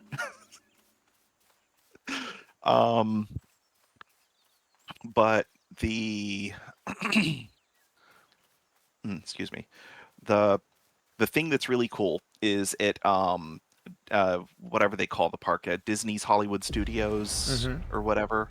The only roller coaster in the world that I like is the previously branded as the Aerosmith the Rock and Roller Coaster. Yeah. Yeah. Magnetic launch coaster that launches you from like 0 to 0 to 60 in 60, about 0.8 seconds. Yes. And the whole thing is so fast that you can't even tell that you're going through like corkscrew inversions and shit. Speak for yourself. I felt every curve. Okay. Well, I didn't. I just felt the relief in my back pain from the G-forces. From the constant acceleration holding me in my seat until the ride was over. So the first time I rode it, I was like 9, so So I was disappointed to learn that that Aerosmith chose not to renew the contract for their likeness to be used who on was that it that attraction. took over it again? I don't know who's there now, if there's even anybody at all. Well, I don't even think it's been finished rebranding yet. It is. Oh no. So they just announced what the rebrand is going to be. Yeah. It's the Electric Mayhem. Oh, fair enough. There are worse choices. Yeah, no, I love the freaking Muppets, man. It's the Electric Mayhem. The first song for the ride is going to be an Electric Mayhem cover of Song 2 by Blur. Nice. And I am really excited. I'm like waiting for them to announce that ride has reopened as the Electric Mayhem's Rock and Roller Coaster. Say I do kind of hope one thing, and that is that they don't fucking make it quite so deafening. So it was a little painful. On a personal level, that shit did hurt a little bit. Because the speakers are right on the sides of your head. Yeah. Yeah. If it weren't for that, if the speakers were just ambient, it'd be a lot better. But the speakers are right there on your fucking brain. I don't recall it being too loud for me when I rode it. And I've only ridden it twice. That was in every visit when I was growing up. I've only ridden it twice, and both times were as an adult. Fair. And the first time, I was lied to get onto it. Oh yeah. And this was during an era where the only roller coaster I would ride was Space Mountain. Fair. My first roller coaster was Goofy's fucking Barnstormer. That was my very first roller coaster. That was the one my grandparents managed to coax me onto. I used to like, well, I like wooden roller coasters. I don't know what it is about wooden coasters that I like them, but I can't ride them anymore because of my back. Wooden roller coasters displace my testicles, not in a fun way. And I don't like the drop hills. Fair. I like the jostling. That's what it is. I like about wooden roller coasters is all of the jostling. That makes my fucking joints hurt. And I can't do that anymore because of my back. So the jostling makes my fucking joints hurt.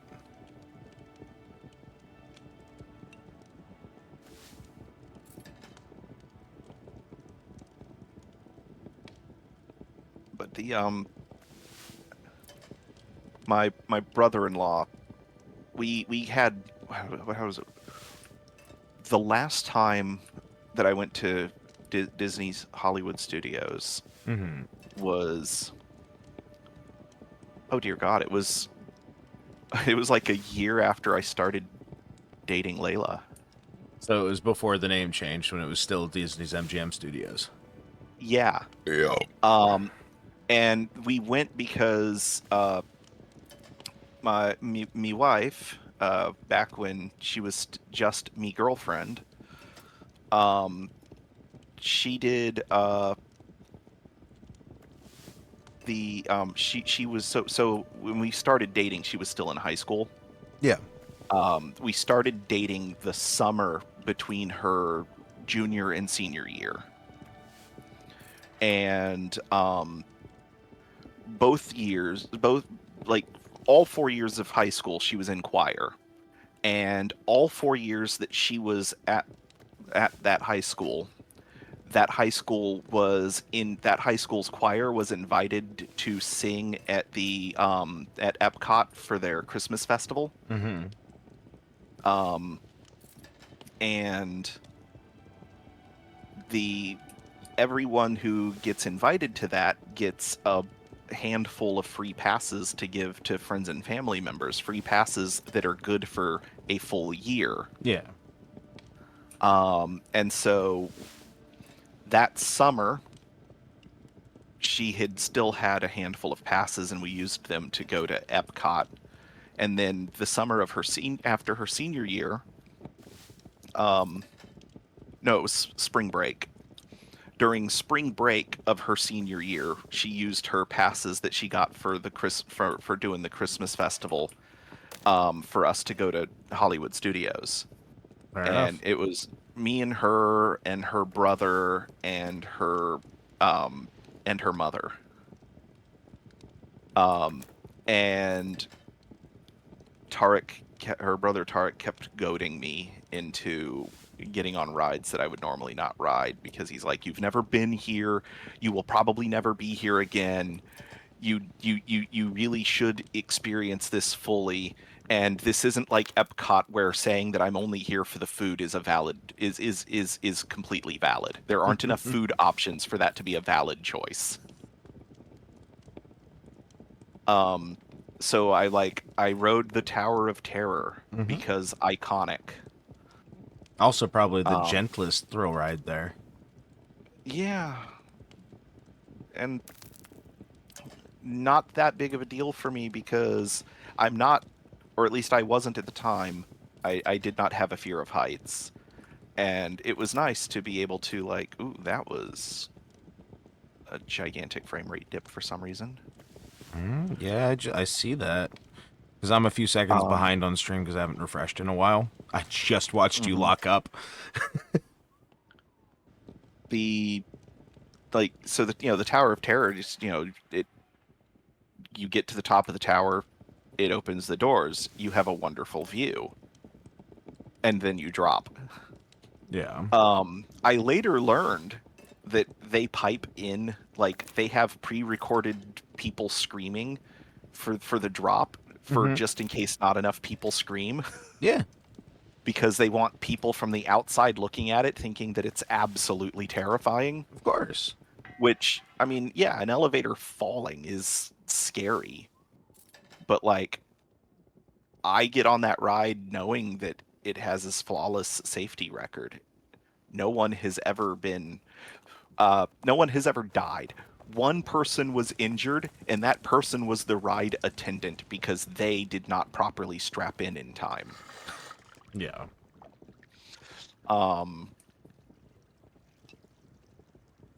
But it's like, perfectly safe ride. I'm good. I enjoy view. Then view changes suddenly because the doors are all open while you're falling. On the first drop or two, yeah, and then they close it again and open it again and close it again and open it again. Right. And spoilers also, for a ride that's been around for fucking decades. Well, the other cool thing is that there's random generation of drops. Yeah, I was gonna say there's 2 different paths the ride vehicle can take through the building as it's going up the lift. Yep. Or getting to the lift rather. And then there's it's not like truly random. There's 37 different drop patterns. Yeah, no, which is an oddly specific number. I mean, that's probably taken years of formulation to see what would be the most unpredictable feeling amount. Yeah. It's one of those, the human brain can only predict up to X, and so we did Y, is what I would expect. Yeah. And so it does randomly select one of those drop patterns. So the selection is random. but there are 37 set patterns that it randomly chooses from. Fair enough.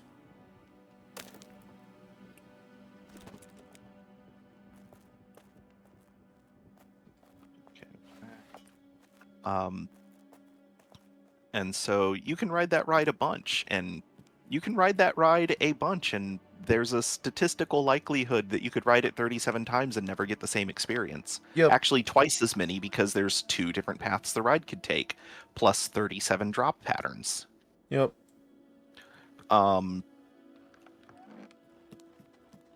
It's not like Haunted Mansion that's literally the same every time.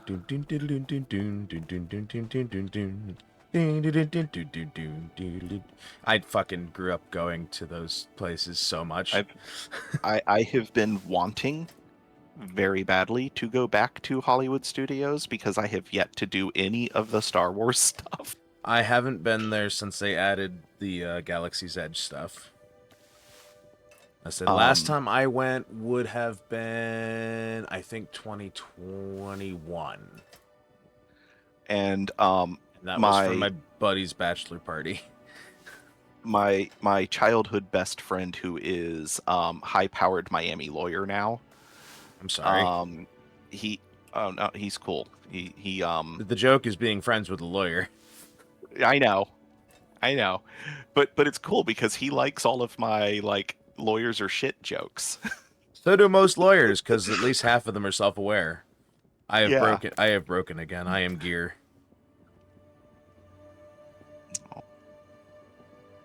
Okay, maybe if we do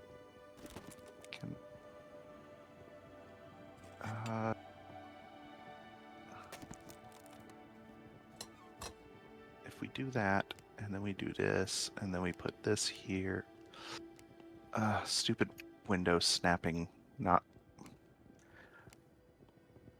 If we do it like that, maybe if I create a situation where Fugi is not a tab in the background, it'll continue to work correctly. No idea. Because it's literally let you know, solution. That visually is distracting for people to watch, I'm sure. my solution is literally I click out of game, I click the Fugi tab on my browser, and then it immediately fixes itself. Yeah, that sounds about right.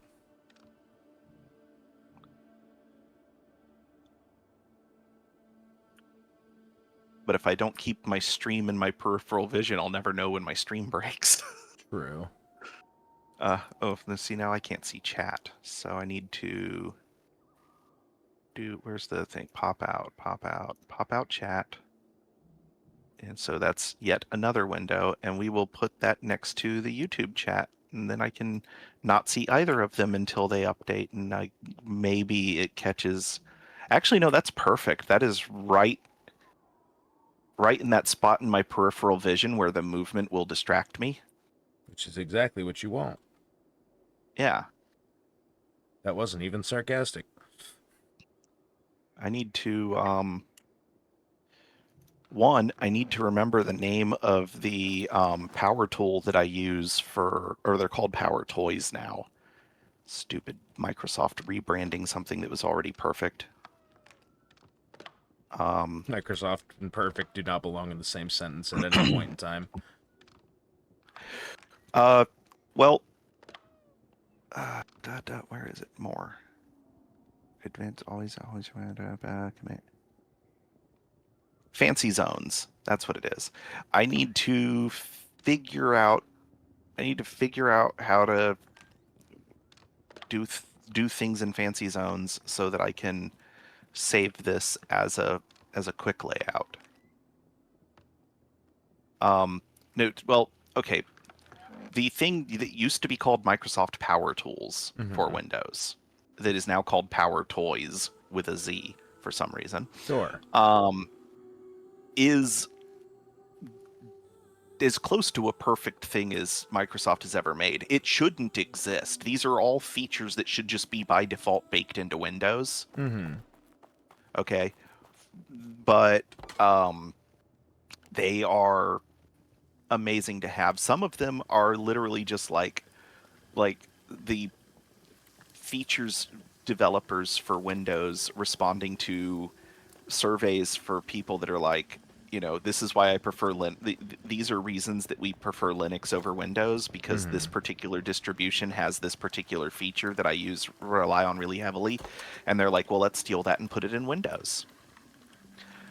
Fancy Zones gives you a little toolbar at the top of your window that it auto hides. You don't see it at all until if you drag a window to the top center of your screen, this little toolbar pulls down, and it gives you a selection of different window arrangements that are better than what the Windows 10, 11 Windows Snap feature offers by default. And there's the one that I use for my streaming setup on my vertical monitor is it breaks. I have 3 windows normally. I have 3 windows. The top third of my screen is OBS. The middle third of my screen is YouTube Studio. And the bottom third of my screen is Twitch. And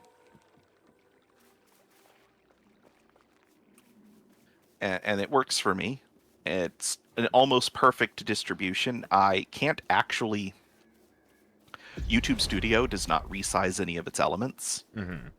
So, I have to pan the window so that I can see my analytics. And then I have a little corner of the stream that's available so I can make sure that it's actually rendering smoothly and not chugging. Yeah. And then Twitch resizes everything, and sometimes it resizes it too much. Because Twitch is a proper web app. That's a word for it. Proper or web app? Yes. Glad you see my point. Yeah. Well, compared to YouTube Studio, Twitch is downright usable. That's still strong words.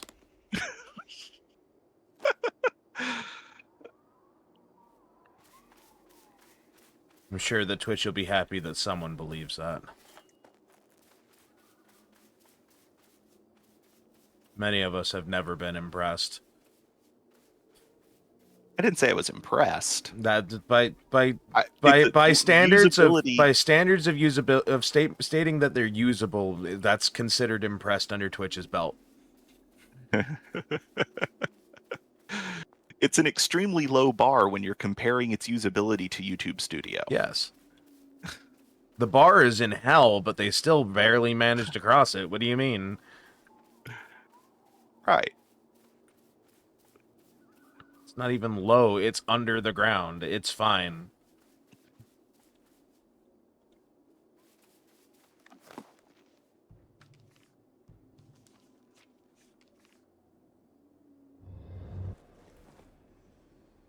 Oh.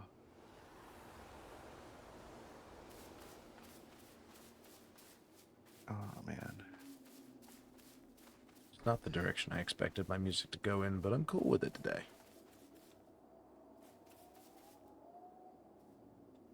It is on the playlist I built. I just forgot it was there.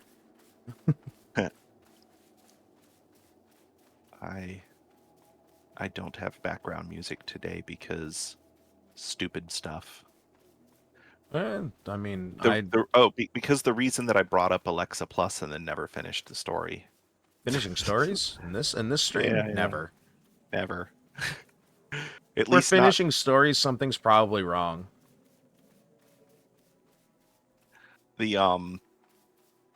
So one of the quirks with the Alexa Plus integration is that it extends to any other Amazon services that you have, like Audible and Amazon Music. And in theory, that sounds good. The way that they advertise it sounds good. The way that it works is very bad. That sounds about right. So before my son activated Alexa Plus, I could open Amazon Music on anything little, like my computer, my phone, whatever, Yeah. and press the little Alexa chat icon, and I could say play music I'm honestly with surprised it hasn't gone off play 7 music that times with you saying it over and features. over again on. Oh, I only use Alexa as a wake word for the dot that's in my son's bedroom and the one that's in my master bedroom, and I am as far away as I could be from both Fair of those, enough. considering that they're at the opposite ends of the house and I'm dead center. Fair enough. And the doors are closed. I don't know. The one in my son's room is actually pretty sensitive and has probably gone off like 6 times already, and I just can't hear it because the volume is set to 2. That thing is like, what do you fucking want? So, so anyway, before Plus, I could open up Amazon Music, tap the little Alexa icon on Amazon Music, and I could say, play music that heavily features bass guitar solos. And it only plays Anesthesia Pulling Teeth. Basically. It would play an appropriate selection of music. It almost always started with that one. But the Anesthesia Pulling Teeth is like the bass solo. It's either that. It would always either start with that or Metallica's Orion, which is another Cliff Burton classic. Yes. And I miss Cliff Burton. So does everybody in Metallica. Yeah. Including the current bassist whose name I can't remember right now. Is it still Trujillo? The Sasquatch. Yes, Trujillo. Because I about to say Newstead was before that, and the guy that looks like a shaved Sasquatch. He's how I imagine Abraham Lincoln looked. The fuck? Hispanic? Well, except for Hispanic. No, just the guy's features. He looks like a shaved, especially like the video of him like walking out on stage playing the opening for Orion at one of the concerts that was legally recorded. The way that he just walks out there with the bass while he's playing, it's just like it's how I would imagine Sasquatch playing a bass guitar would walk. It's an interesting analysis, I suppose. And yeah, just the direction my tism goes. No, you're fine. It's just I'm trying to piece it together, and it's just not coming together in my fucking mind's eye. But I believe you. So anyway, so this is a thing that used to work really well for me. I could request something oddly specific in Amazon Music, and it would generate an appropriate playlist for me. But since my son enabled Alexa Plus, this doesn't work anymore. It pretends to work, and by that I mean I will say the words.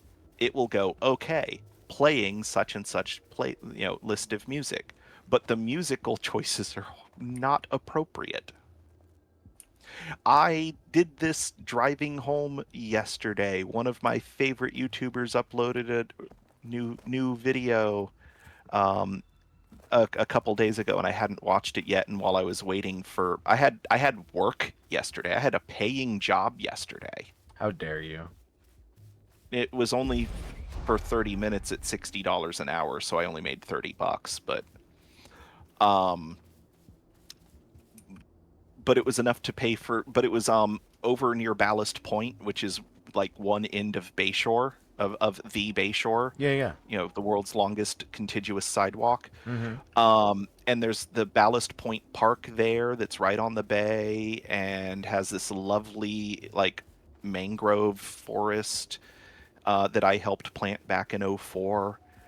And there's a lobster shack there that has like proper lobster rolls. Yeah. And $30 is enough to pay for a lobster roll and an ice cream. Proper lobster rolls, strong word talking to someone who's got New England family. Okay, well, I've never been to New England. That's not true. I've never been to that part of New England. Boston or Maine. I've been to New York and New Jersey and Pennsylvania. We have a hard time acknowledging Pennsylvania. They fly the Confederate flag a little too much. Oh, there's a patch of black trumpets right outside our house, like in the shade realm. Right, and I can see the house from where I'm standing, and there's just black trumpets sitting in the fucking field over here. We didn't find those until we were in the wilds 3 counties over last time. Seems like it might be a new spawn. I'm working on picking up enoki mushrooms right now. So anyway, one of the musical YouTube channels that I follow is Ellen Plays Bass. Okay. And this is who's her dad is famous. I don't remember how to pronounce their last name. They're Armenian, so the last name is hard to pronounce. Can you give me her dad's name is Hovak. Okay. Alaverdian. Wrong thing. Not that I want to. That's what I want. Trying to remember the band that he's from, but I could just cheat and go to Metal Archives.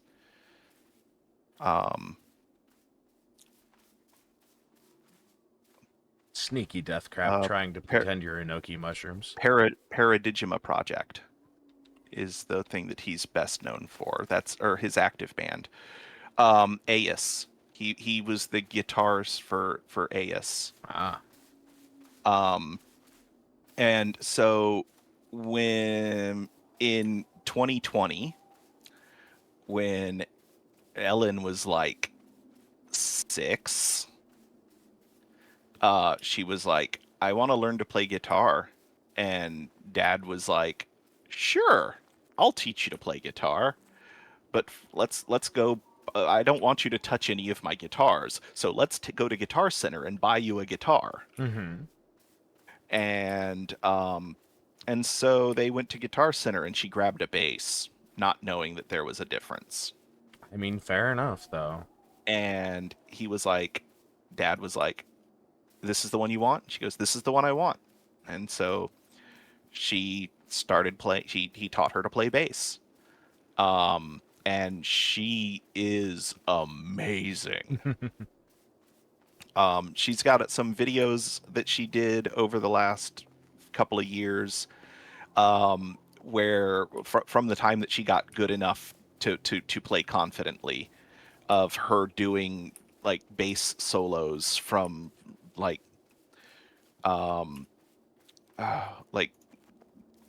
Gojira and Symphony X. Mm-hmm. And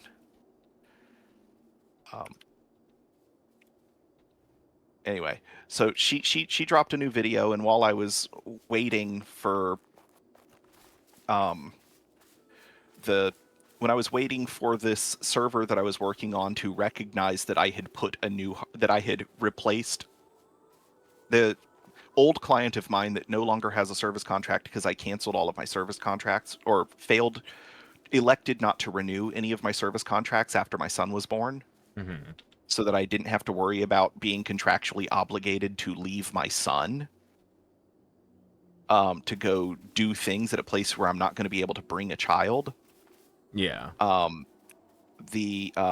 Anyway, they called me up and they were like, we're really dissatisfied with the person that you recommended to take your place.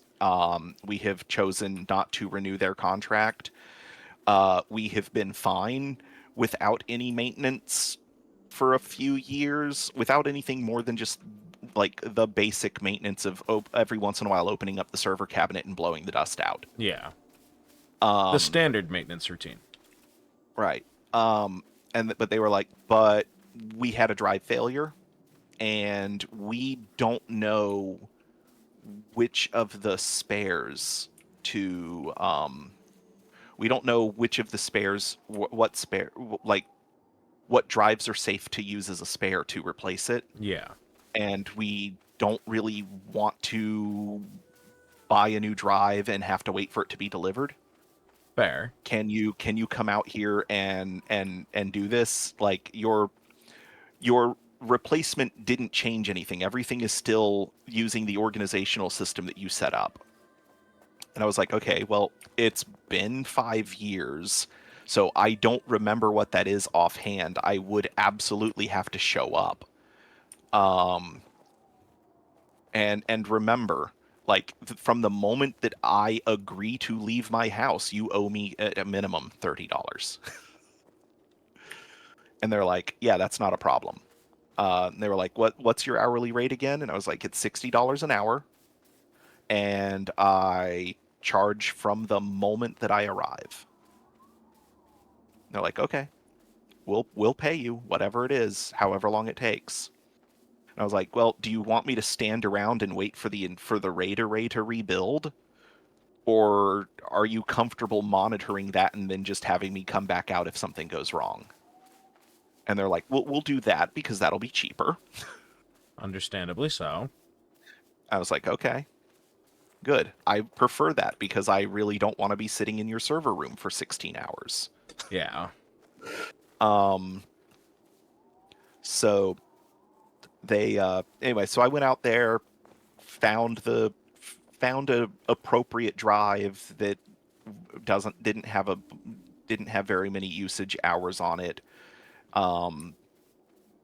That I was able to, that didn't have any important information on it that wasn't already backed up, and was able to put that into like the array. And then I just had to wait. They have this thing, the server rack that they use for their drives have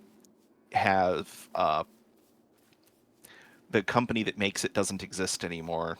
And that's really irked me because I've like tried to sell this to other people, and then they're like, well, we can't find it to look at it. It doesn't seem to exist. But it has each drive bay has 3 little LEDs on it, a red, a yellow, and a green. Mm-hmm. And red indicates that there is a problem, and yellow indicates that it is in some state of like updating. Mm-hmm. And green is like everything is fine. And so all I had to do, they were like, we just want you to put the drive in and wait until like the it's not red anymore. Mm-hmm. And I was like, okay, cool. Because it's a blinking yellow indicates that the rack that the server has acknowledged that it is a new drive, and that it is in the process of rebuilding the data that was on the old drive. Okay. So that's all I had to do was stay there until it started blinking yellow. And then the guy was like, he'll call me if after it after I leave, if it goes back to red and doesn't go back to green. Yeah. And the fact that I have not heard from them and I didn't wake up to there being me having a voicemail, I'm assuming that it has gone to green. It took. But yeah, I made $30 yesterday and then immediately spent the money, all of it, every cent. I went to the freaking lobster shack at Ballast Point and got a lobster roll and a salted turtle ice cream cone. Fair enough.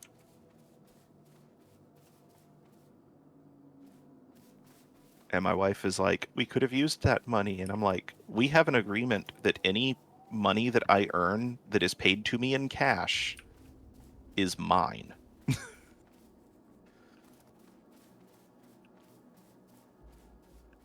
Um,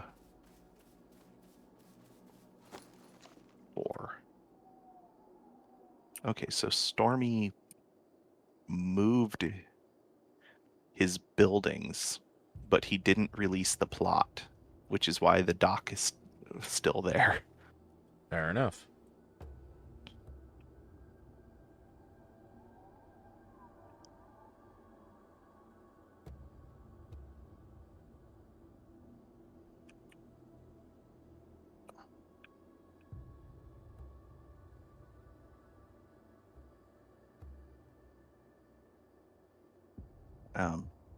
So anyway, while I was waiting for the light to go from red to blinking yellow, I was watching the new video that Ellen Plays Bass dropped, and then I was like, I want to listen to some like other bass guitar music while I'm driving home. Mm-hmm.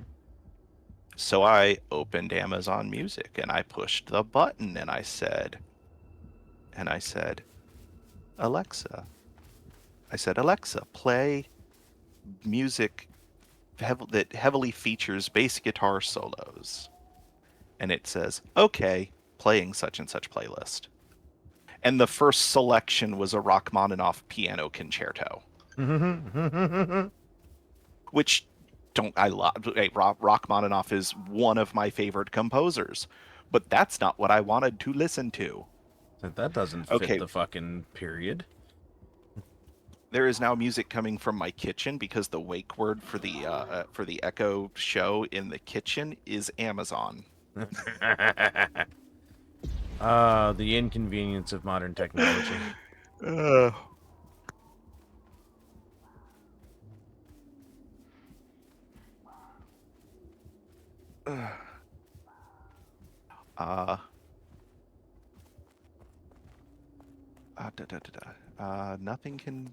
Nothing is going to wander onto my plot, so I am going to take a short break. I need bio and beverage. Fall in. That's the goal.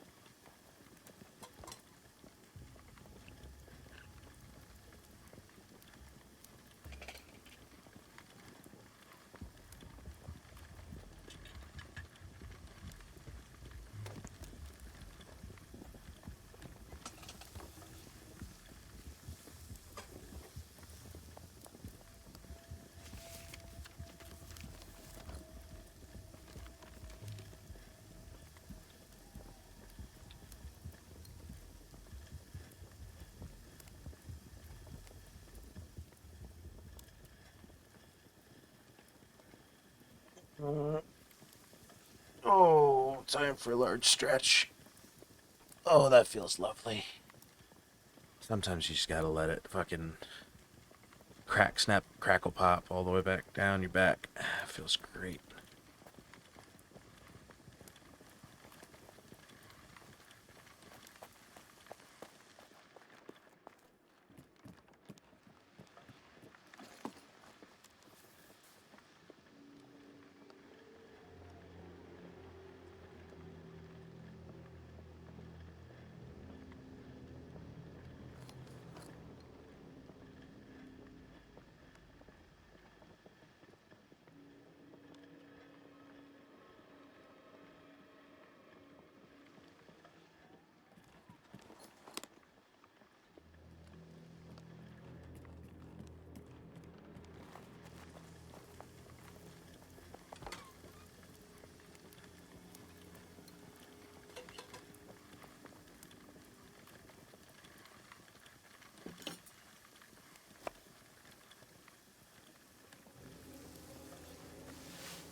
Other one here somewhere.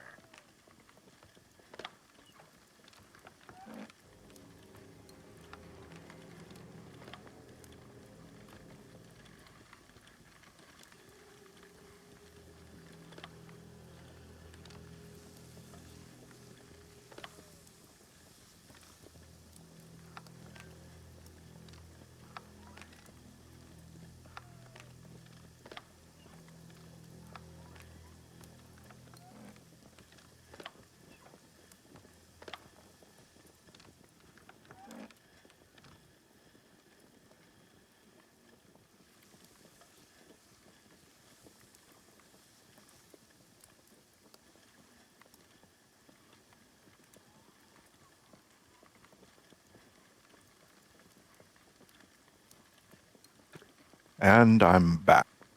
Welcome back. Why?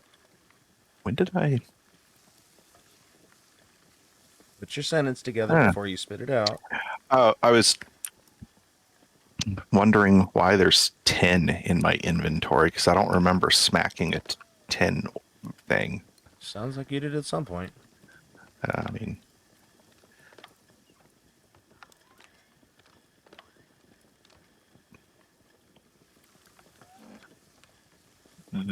there's a change that needs to be fixed.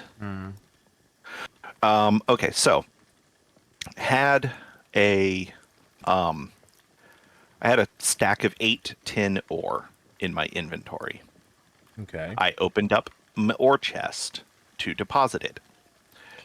In my ore chest, I had 2 full stacks of 20 tin ore, a stack of 16. Sure. I did the shifty click to move the 1 stack over. And used to be, it would consolidate. It would have immediately taken that stack of 8 and split it, put 4 into the 16, and then left 4 adjacent. Sure. It just put the 8 stack in there as an 8 stack. Fair enough. It's not supposed to do that. It should not do that.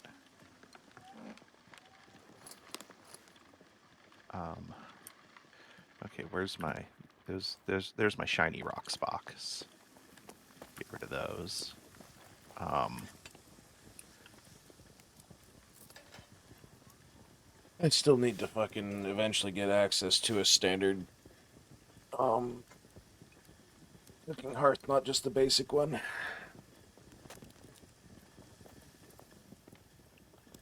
What do you need? Can you make it? I don't have the recipe for it. I need access to one. I have recipes that I can make on one. I just can't build one. Then you should be able to build one if you... Well, I tried to look it up in the recipes, and I'm not finding it anywhere.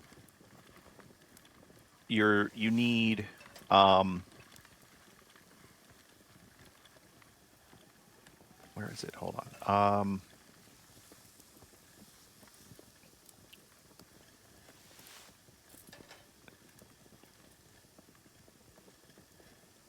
Okay, I thought... I thought I was high. I thought I was high enough level, but I'm not.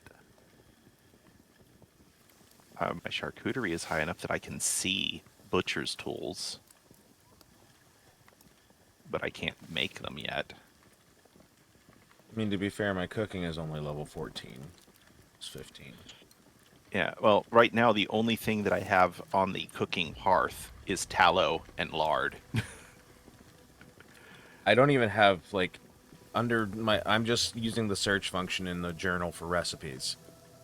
I can see cooking tools and basic cooking tools, and that is fucking it. Just typing in the word cooking. Yeah, okay. So, cooking tools, you need to make those. No, I need a basic cooking hearth. Or I need not a basic one, I need a cooking hearth. Right. To get that, you need to make the cooking tools. How the fuck am I gonna get those when I don't have the fucking required stuff for that either? If you can see the recipe... Yeah, I'm not gonna go hunting down the fucking shit to make a bronze sheet. No. Tell me what you need. I can probably make it for you. No, I mean, I could probably make it. I just need the stuff for it. Or I probably already have it. A bronze sheet. I think I have flint, and I can make a longwood stock. I know how to do okay, well, that one. That would be the basic cooking tools, not I haven't even made those yet. And it says I need those to make the advanced ones. Do you? Okay. Oh, no, it's the basic cooking workbench I needed for that. I was reading it said basic cooking, and I just skipped past. Oh. For that, I'm going to need a bronze bar, 4 iron sheets, and heavy top grain leather. I don't even know how to get half of that shit.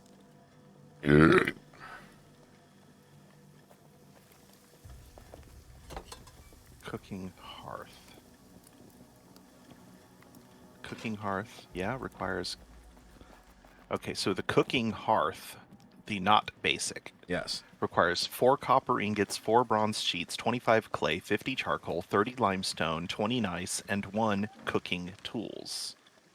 In other words, go fuck yourself. I'm never making it. Got it. Dude, I have almost all of that stuff on hand. I'm glad you do. I don't fucking automatically run into the assumption that I'm gonna use it. To make cooking tools, which unlocks at cooking level 9, but is difficulty 21, so you might have a hard time making it. It's hard. It's not like impossible for me though. Okay, the thing that I don't have is the heavy top grain leather. I don't even know how to get that personally. You need 4 iron sheets, 1 heavy top grain leather, 5 bronze bars, and 100 charcoal. Yeah, I just read all that. I know not how to get any of it. Except I have the charcoal and I can fucking figure out the bronze probably.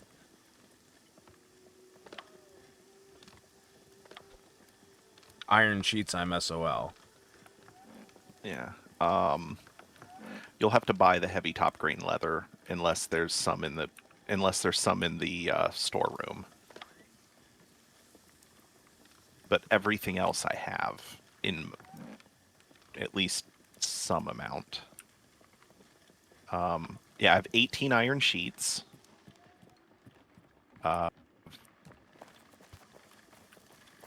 Did I just had a bunch of... What did I do with all that bronze? I made something.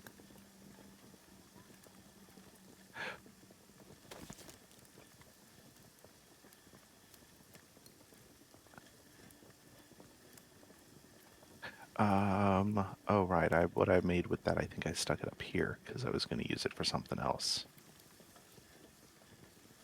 I have 31 bronze bars.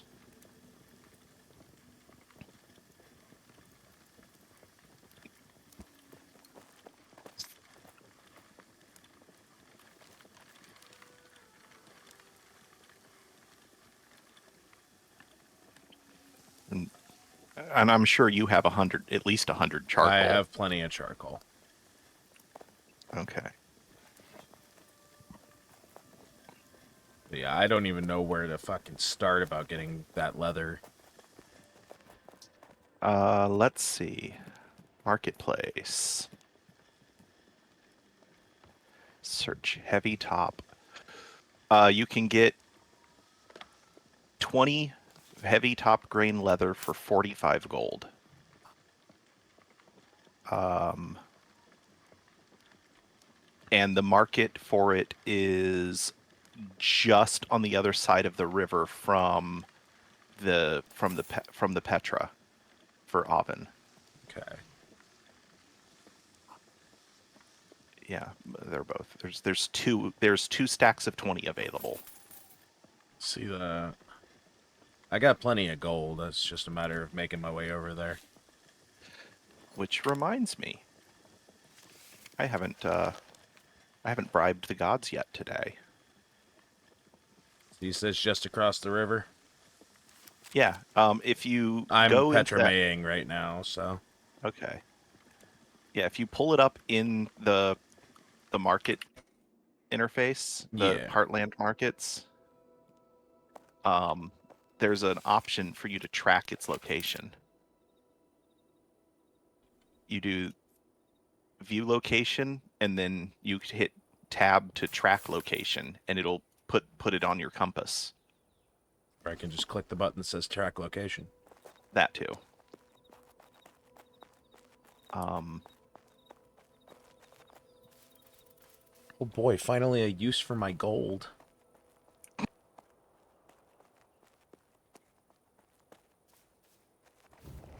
And then I will put the other materials in our trade basket. Okay.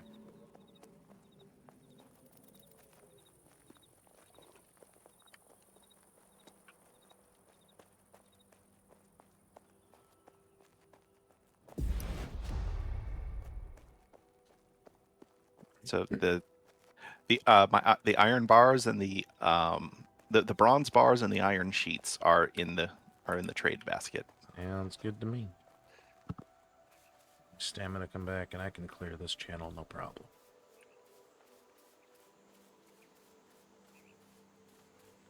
I do wish that your your speed boost applied to swimming. That'd be nice. That would be really good QOL. I'm already going fast. Make me go fast across the board.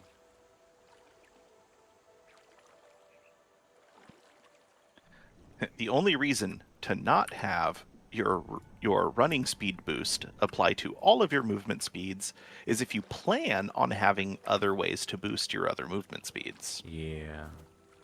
Or you just don't think that swimming's going to be a part of your game beyond, like, necessity of, like, I guess I'll put it in so you don't drown. Yeah. Which kind of seems like the swimming in this is just, I guess I'll put it in so you don't drown. Yeah. At which point, then, why go through the difficulty of coding a drowning mechanic? So that you have to do something.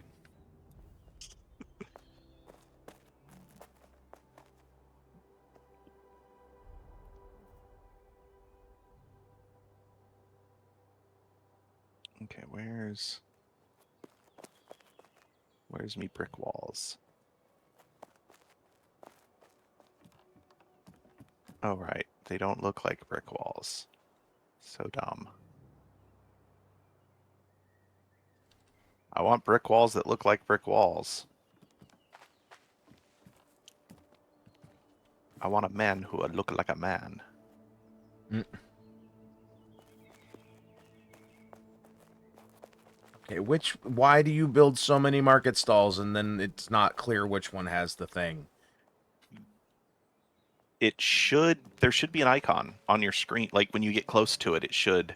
If you were tracking it. I am. It just wasn't coming up clear. At least it wasn't one of the ones that is like floating in the air and inaccessible that are like right by the Petra. True. There it is.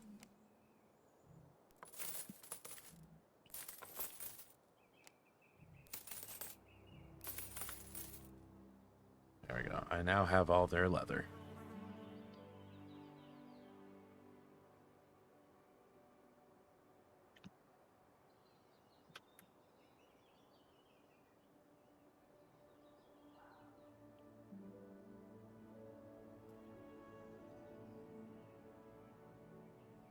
That's new.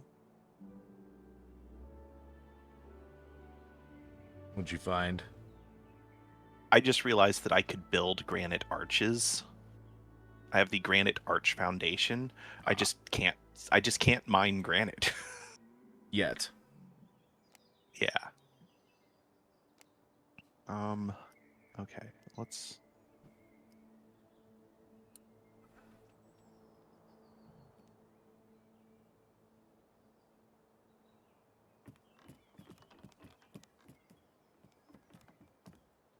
One of those dead thing boxes. Okay.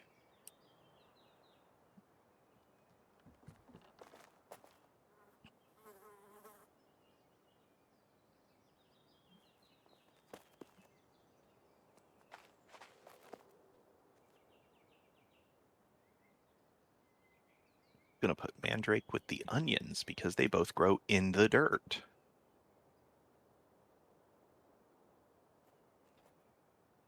If I ever find potatoes, that's where they're gonna go as well. Fair enough. Okay, do I have heartwood beams? I do. All right.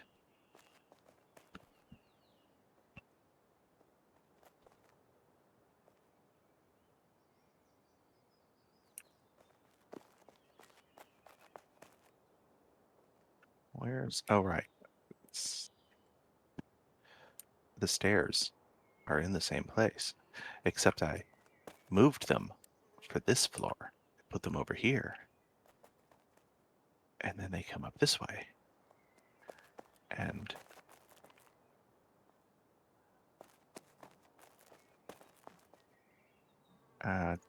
double window.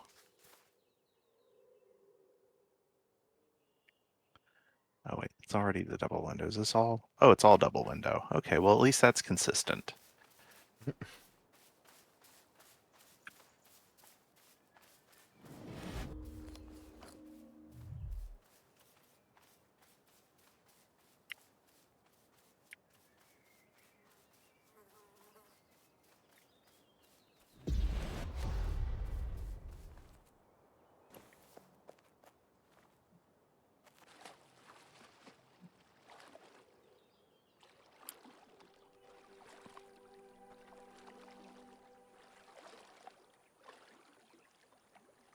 Alrighty, on my way back.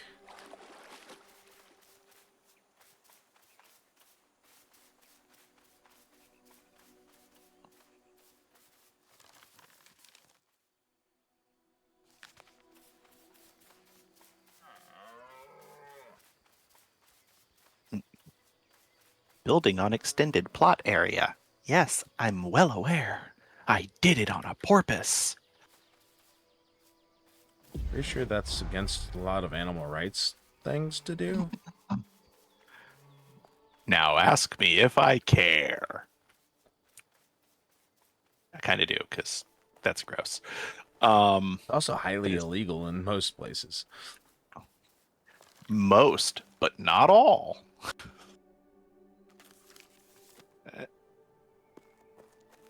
And I always like to say that the burden of proof is and always should be on the accuser. I don't disagree with that. And I challenge you to prove beyond a reasonable doubt that a porpoise cannot give consent. By factor that they can revoke consent from others, I believe that they therefore understand the concept.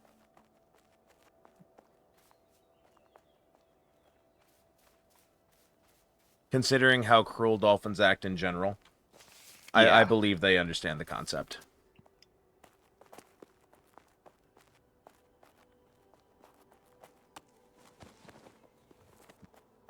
My standpoint has always been, I try very hard to live by the motto of "Don't yuck on other people's yums." And so I'm like, it doesn't matter that the thought disgusts me. You know, whatever happens between two consenting parties is all on those consenting parties. Exactly, but it's down to the legality of it at certain points.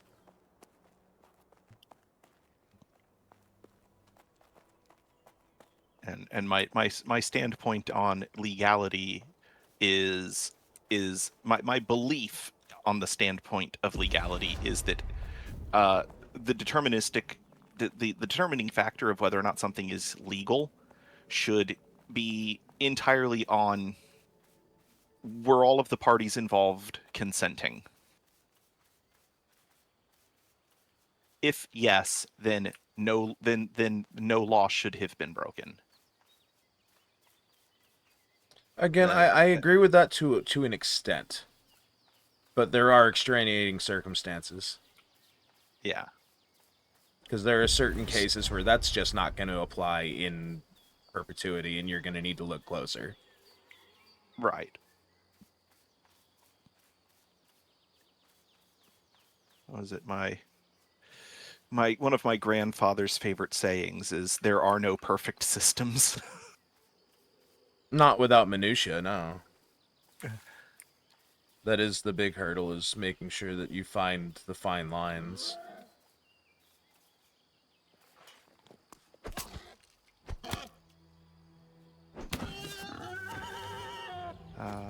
No, that is the wrong way. Where? Yeah, that's the one I wanted. Does that? Okay, did that? Nope. I messed up. Okay, where? Now that I'm questioning, I got the other one. No, I'm not breaking things. I'm just placing them wrong. Which then I have to break them in order to place them correctly. But okay, I got it right the first time. Did you? Are you sure? Yeah. It sure Yeah, sounded like you didn't and had to redo it. No, I just double checked my work. I had to place 2 little triangular wall sections to fill in gaps. Um, the the second one doesn't look right, but it is. And when I placed it where it did look right, it wasn't. And then I went and double checked the first one that I placed, and I did place the first one correctly the first time. So maybe the problem is with the placement of the ceiling, the roof tile. Maybe it's wrong. Let's double check all of my roof seams. There's also the fact that you are building on an unnatural slant. Yeah, well, everything in the game snaps to a grid, so that doesn't And really. that grid only works as well as the game does, and we both talked about today alone how well the game works. Yeah. Touche. Let's say your faith in a system that we've already proven is shoddy. Not for lack of trying. They've put in the effort to make it work better, even since I started.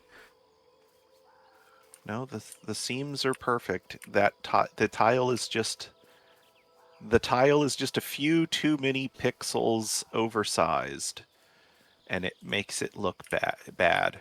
And I don't. It You makes me probably angry. are building in an extenuating circumstance they hadn't accounted for, to be fair. You are probably doing something slightly askew from what they would expect, which is partially building on the side of a mountain. I'm sure. Okay. Given that, like, for the for the vast majority of the entirety of the early access period, like almost everything that was built in this game was built on the side of a mountain. Did it not look janky then, too? No, not really. Huh? How are things within your tiny Well, I cup don't know. within I your don't know. tiny cup world This there? thing, this thing might this particular joining might have looked janky then too. Hi, Stormy. Ah, it didn't take you half an hour to notice someone was in your chat. Yeah, I actually noticed a minute ago. I just had to finish my thought so that I didn't lose Uh-huh. my thought. And so you don't have to explain it to me. Explain it to the people you're ignoring.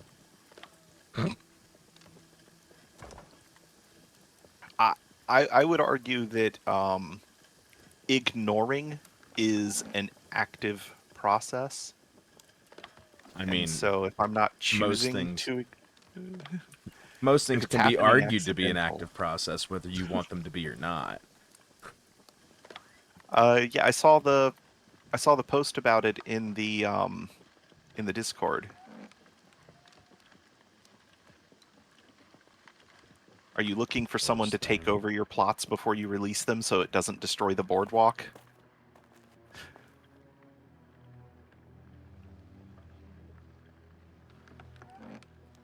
What else did I need?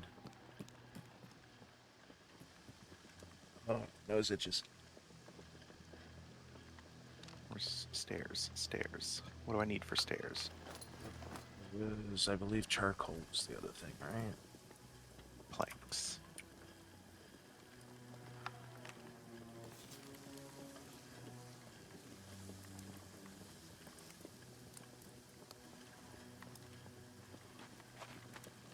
Oh wait, Those are the bone shortcut hole fragments. is gone. Oopsie doodle.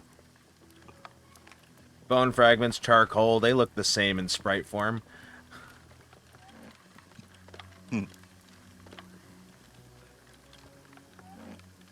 No, I have charcoal in one of these chests.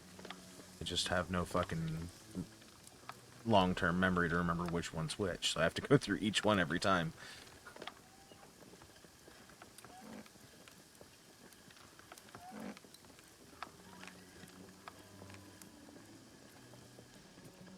There it is.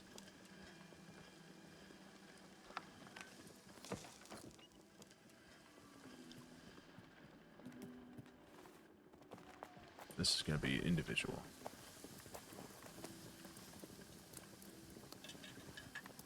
Yeah, I don't know. I'm really torn about that because, like, I would like to get out of the foggy area, but at the same time, I don't want to rebuild. Sure you do.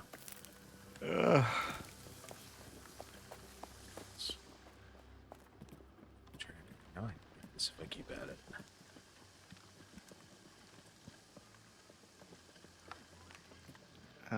Well, actually, that one's not. This one's still in the foggy area.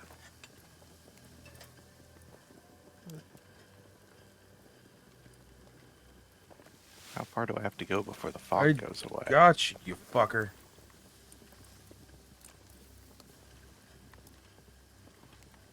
Okay. Oh boy. Bronze sheet.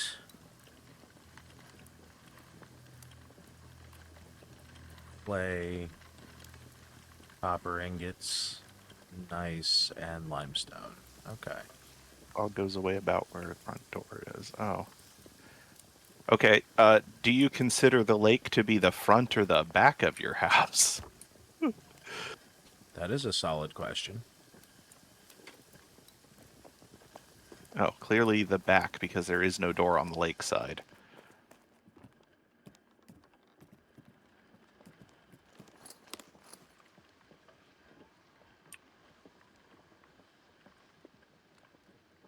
Oh, well, there's a door. Okay. Different things go in different boxes. It's in there first and foremost. I got my cooking tools, goddammit. Okay, well, the biome just changed to old forest there. It's just still. Okay, so there's where the crossing. That's where it is. Okay, so all of Stormy's currently vacant plot and most of the plot where his main house is still in Forsaken Forest. Fair enough.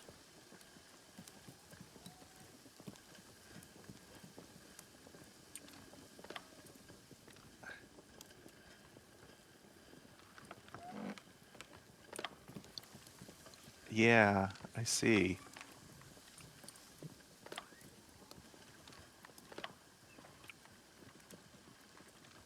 This is probably the best place for it. Put it in the butchery box for now. So I won't be able to build that for a bit. So I have a lot of stuff to fucking collect for that. See, this is the advantage of my strategy of only playing 1 day a week, is I'm never going to run out of stuff to do, no matter how slowly they add new stuff to the game. So it's 4 bronze sheets, 50 charcoal, 25 clay, the cooking tools, obviously. 4 copper ingots, 20 nice, and 30 limestone. Should probably work on some more levels before I do that, though.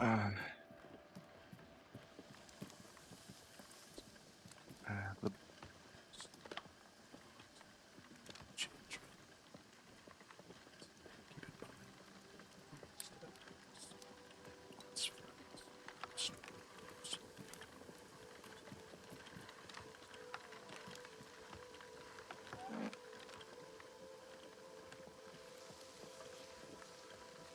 Yeah, I know about the small lake.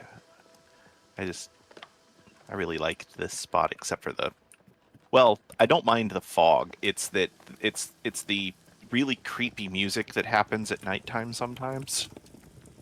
It's a little unsettling when it always hits when I'm not expecting it. They crafted no water. I haven't touched the water. That means it was me. I said somebody. I didn't know if it was you or me.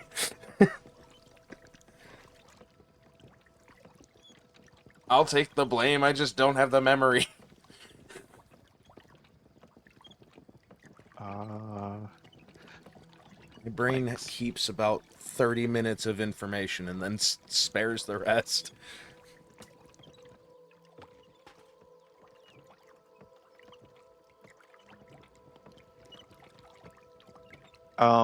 When you release, so I haven't experimented with this. I remember reading when they were getting ready, when the game was going live and they were doing the whole plot token thing, that the devs had said that when you manually release a plot, everything was going to go into your redemption queue. Did they change their mind on that?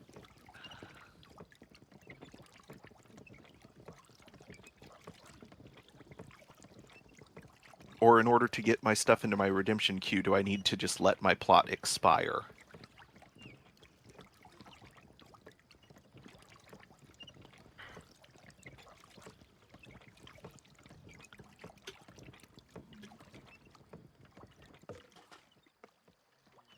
You got your answer. It's no. Okay. How much time do I have left on my queue? On my plots?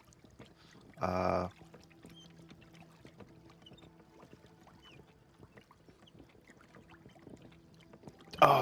you know what? Well, we're gonna turn off auto renew for that one. My plots just renewed. Ugh. It works out perfectly for you. It's the exact opposite of what you wanted. Yeah, I'm... Oh, here's an interesting thing. Well, my thinking was that I'll just let my plots expire and then I'll move, because it won't be that big of a hassle if literally everything is in my redemption queue. It's just rebuild. There's no actual moving to the city area, to across the street, so I can be with the peoples that never see me on because I only play during the work days on Wednesdays or Thursdays. It's Thursday. I get paid tomorrow. And by that I mean my wife gets paid tomorrow, and my allowance that I use to pay the mortgage hits my bank account. Fair enough.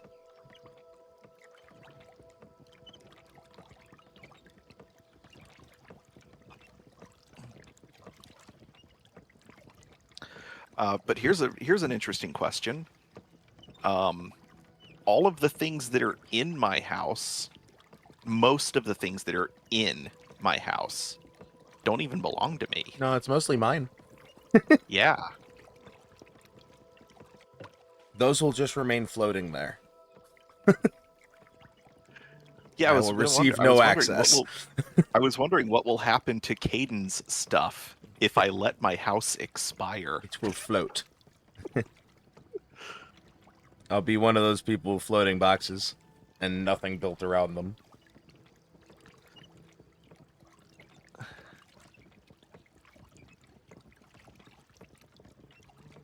What all space would I need if I moved to the city? I don't know. I just need like 2 plots. I like to keep...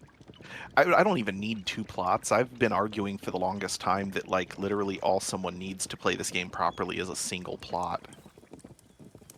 But if you have 30 days, that should be enough time. Yeah? Oh, to get started on the residential area?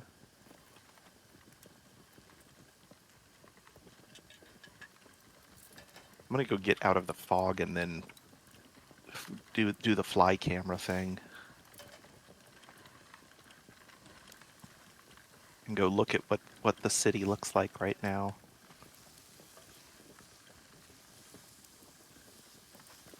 Probably help if you put your hammer away too. I want the hammer out because I want to be able to see. It's going to be real hard to see when, you know, all those highlights are up and you can't actually see the fucking city for the city. Which was the goal you expressed. Well, I want to see. I just want to see the bigness of it, not just the. Uh-huh. Zoom.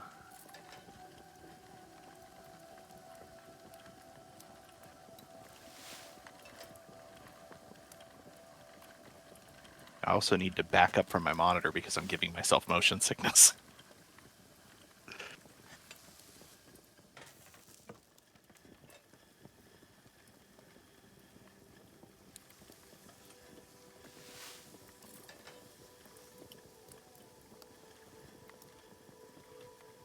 It goes all the way up the hill.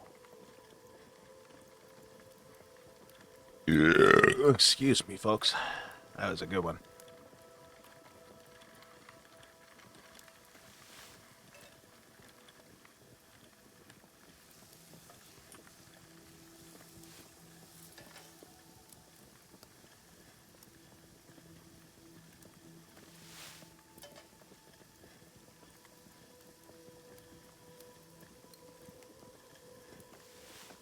Well,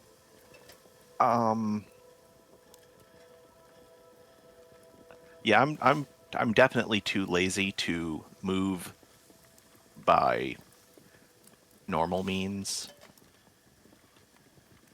Like having to pack everything up manually, having to move everything over one inventory at a time. Mm-hmm. Just my house alone would take a whole day. Let alone your workspace. Yeah.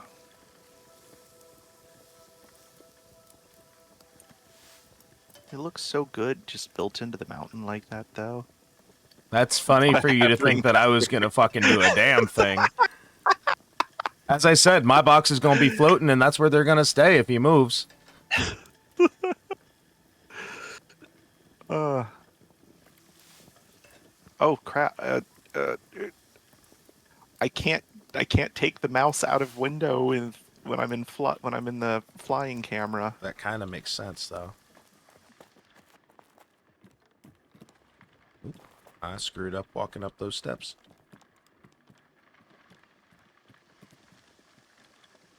I say, Stormy, I know you don't know me quite well enough yet. Getting me to do anything that doesn't immediately interest me is a hurdle for even the most skilled of people dealing with me.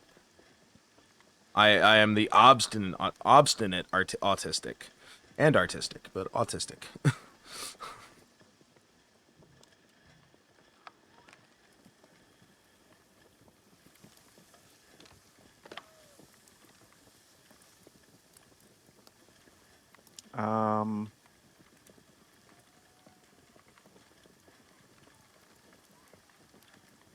Decaying plot weirdness, anything built out. Okay, well that's...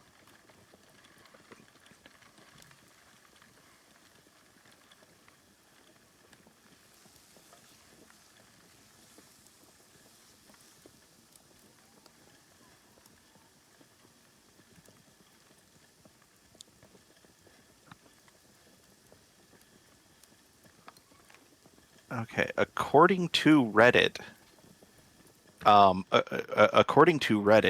all of Ringmaster's chests and all of the items in them will be broken into raw materials and put into my redeeming queue. That'll be fun.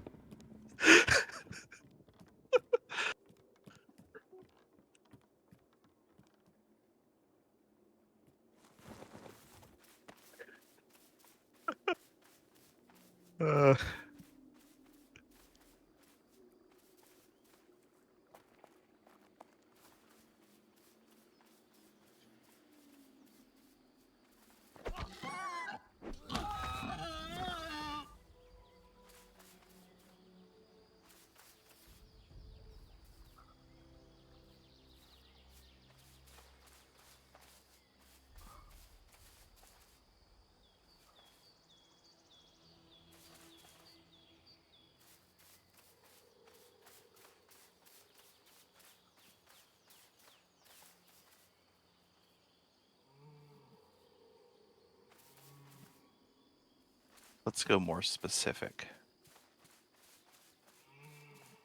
I mean, that would be an advancement over complete silence. Okay. Well, I went more specific with me search and was like specifically Pax Dei. What happens to chests owned by other players that were placed on my plot when the plot expires? And I got a slightly different answer, which is they may become public and decay, leaving them vulnerable to other players. Well, most of them are high enough up that other players aren't going to be able to reach them. Items in the core area. If the chests were within the original small central circle of your plot, they are supposed to be packed up and sent to you, the plot owner's redeeming queue. Ownership dispute. According to this developer-related FAQ, only the plot owner receives the items in their queue, even if the chests and the contents belonged to a clanmate. It is highly recommended that friends and clan members reclaim their items before a plot expires to avoid losing them or causing conflict. Yet, like I care.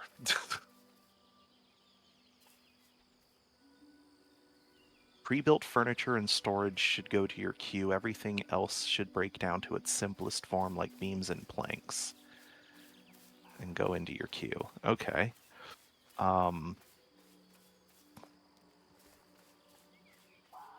I haven't had to deal with the redemption queue since verse 3.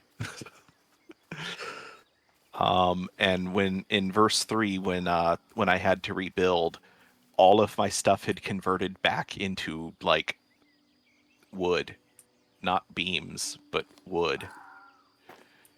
I had so many stacks of wood, of sapwood and heartwood. Couldn't even harvest heartwood because of the changes between 2 and 3. All right.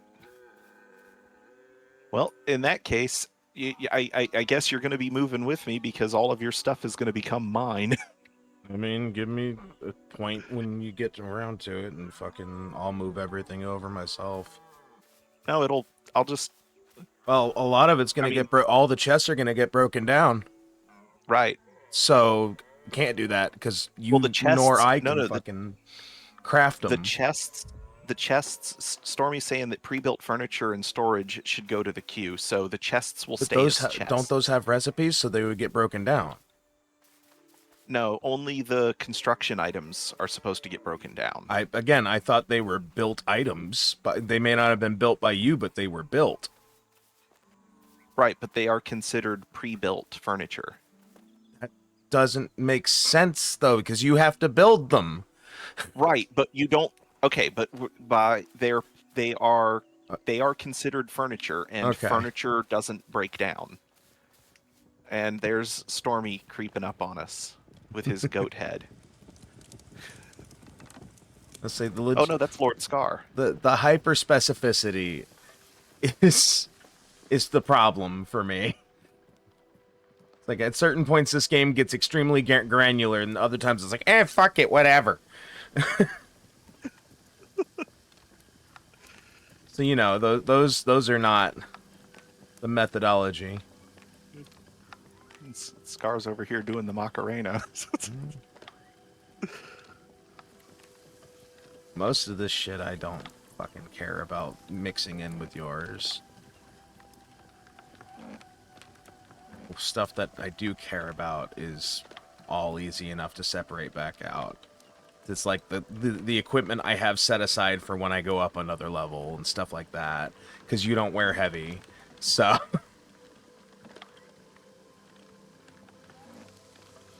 The one that might suck it would be lose if you were to do it before I grab my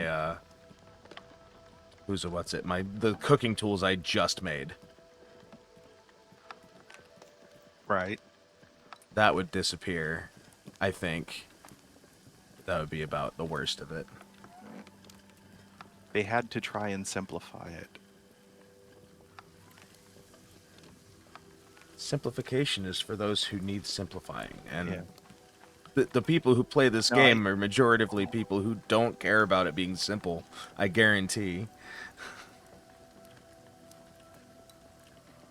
I still have that. Let me put this in a chest. Go in there, that's fine. My fucking brain is not focusing today. I am enjoying that so much. I'll get halfway through my brain's task, and then it's like, oh, fucking, here we go, off on another tangent.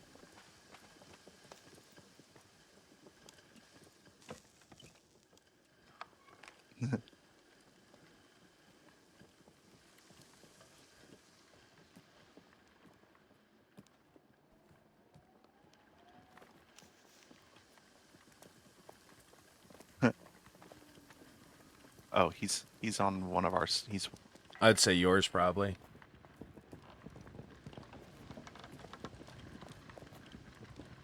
Oh yeah, yep. He's.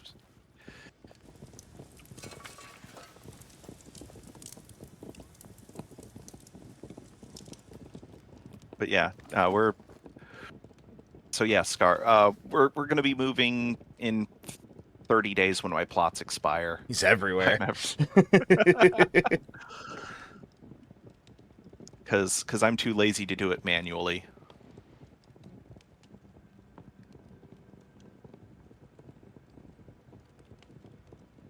Okay, so Stormy explains.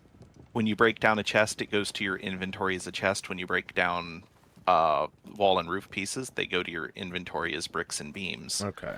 So whatever the thing goes to your inventory as when you destroy it is what happens. We're going to move to the city area because when Stormy's done moving, the dock is going to decay, and then that's going to inconvenience me, and I can't be inconvenienced. So instead, he's inconveniencing myself and everybody else. I'll let you have some input on where we move to. I couldn't give a shit less about that. You're gonna reorganize all my shit.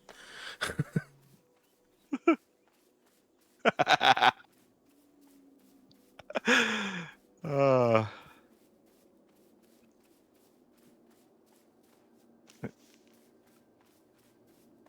wrong button.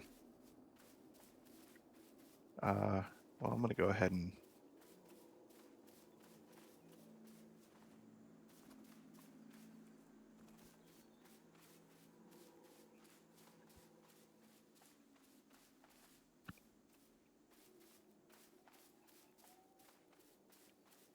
And let me get up there and see. Yeah, I'm gonna leave the fog area finally.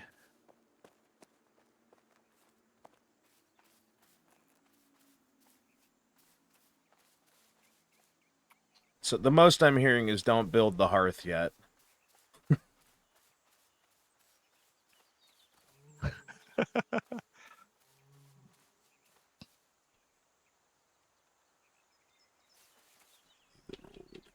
Okay. The king of the jungle, it's me, not Tarzan. Zion tonight, and that's for certain. They think it's late to and the sun is across it anyway. You consider killing you don't even make me laugh. That's just the last. I just wanted to get up here and make sure. Okay. Me releasing. I released the mountaintop. I mean, I only had 5 days left on the token, but I don't want to waste 5 days. I'm cheap. I'm actually getting ready to cancel my sub for a while and just ride on the tokens that I have banked. Fair enough. How much is it they fucking pull out per month again? The maximum because I have the 4 plot. Oh, I mean just single plot each. Like how much is a plot based on grace? Because I don't remember what the exchange rate is. Okay. It's 400 grace. And then like for money, did they change it? Did you? Oh, they added more. There's 6 and 8 plot subs now. Mm-hmm. And it looks like they may have changed the pricing. I remember complaining that like the way that I was originally planning on doing it was just to pay for 4 plots like every other month. Mm-hmm. To save money, but then it turned out that that would have been less. I don't remember if that was actually saving money too. You can buy token only too. Oh, that's cool. Oh, I didn't even notice. There's a tab for you to just buy tokens. Neat.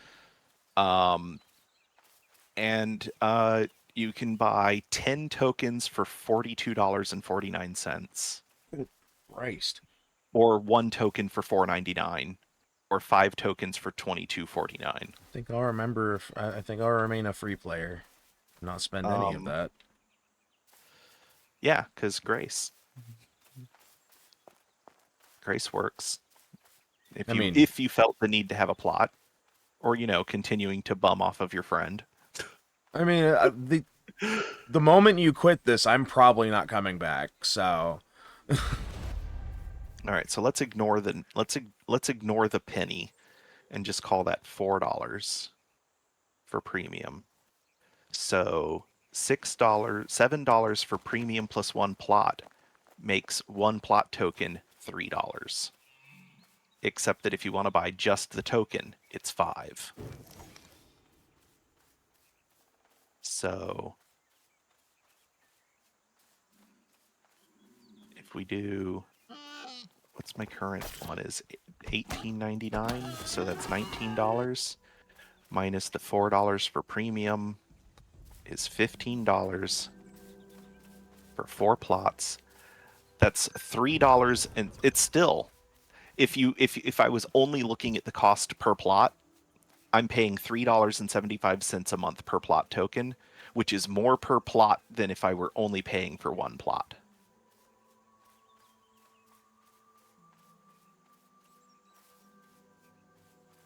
But if I ignore the cost of premium and we just call this, what is it? So 19 divided by 4 is $4.75 per plot. So you started doing heavy math and I fucking completely tuned out. I'm so sorry, but I actually stopped paying attention completely. Uh-huh. Like, I genuinely apologize, but you started throwing numbers at me and my brain was like, nope, I'm gonna go look at the clay on the ground. I'm being stalked by Scar. I'm being stalked by Lord Scar while I collect clay. Yeah, I'm probably not on enough to maintain the Grace plot.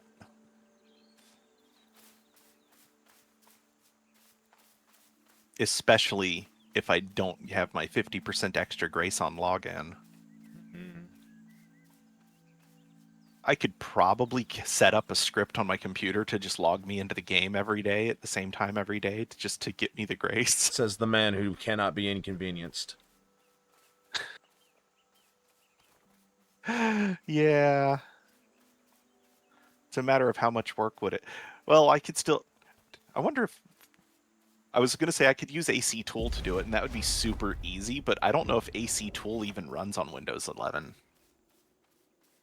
We're talking about a macro scripting tool that was designed for Asheron's Call.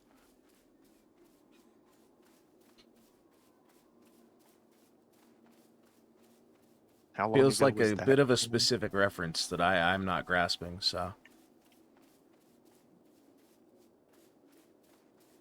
That's more down to me just not having been in the PC space until, like, the end of the last decade, so. Didn't really do a lot of PC gaming between 2007 and 2019. Asheron's Call was a MMO published by Microsoft in 1999. I didn't start really playing games on the PC until the mid-2000s, and then it stopped for a long time because, you know, I had a Dell, and games quickly exceeded the context of a Dell. Yeah. So. Wow, it ran until 2017. Gnocchi mushrooms, where be you? My delicious little treats.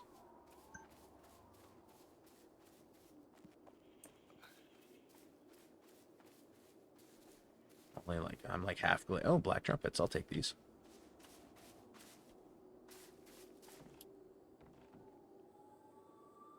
There we go.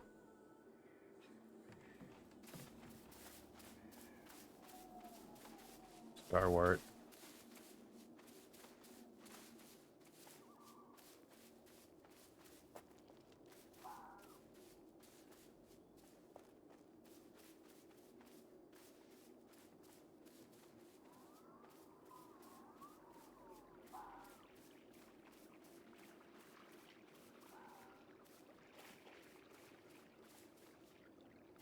I know I've run it. I'll take the clay too. I'm right here. I might as well.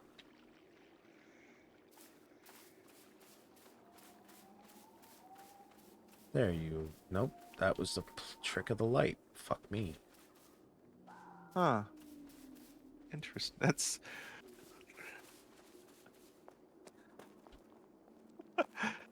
What's you got processing? Sorry. So I remembered that I never actually played Asheron's Call. I had a friend that was really big into Asheron's Call 2 and got really, really, really pissed off when it got shut down. But Asheron's Call 2 got shut down in like 2005. It launched in 02 and was shut down in 05. And then what I didn't know, because my friend was like had no interest in continuing to play the original Asheron's Call, was that they then relaunched Asheron's Call 2 in 2012 for anyone who currently had an Asheron's Call subscription could then also play Asheron's Call 2 for free. Okay. That's not too bad. And yeah. And then they both shut down. Then it also shut down again in 2017 when they took down the original Asheron's Call. Oh, that's unfortunate. But it's funny that like the sequel was not the sequel was not as popular as the original. Like if you're going to make an MMO and then you're going to make a sequel to the MMO, you need to in order for your sequel to succeed, you need to shut down the original. Yeah, that unfortunately is what a lot of people feel. Or if it's an online game, model, especially, yeah. Or to use the World of Warcraft model, where we're not going to make a sequel to the game per se. We're just going to like literally destroy the world, and that's going to be our sequel. We're just going to release an expansion that completely reshapes the world. Yeah, that seems like a way. And when you write yourself into a corner, that makes sense. Yeah. I mean, that's what DC and Marvel do all the time. We've got board wipe characters we only use when we need to reset. like Franklin Richards.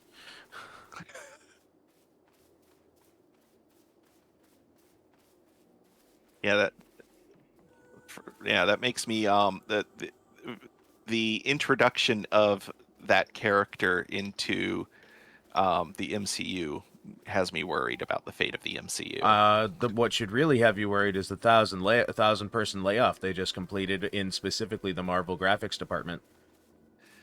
Yeah, that should be what really worries you. That's more upsetting because it says to me that they plan on going with AI generation. You mean, what do you mean plan on? That's already what they've done. Yeah.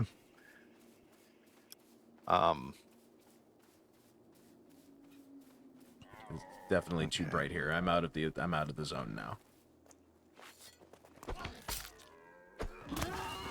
Hello, Moon. Oh, there's something I never bothered to pay attention to in this game, is whether or not the moon has phases, or if it always looks like a slightly less than half moon.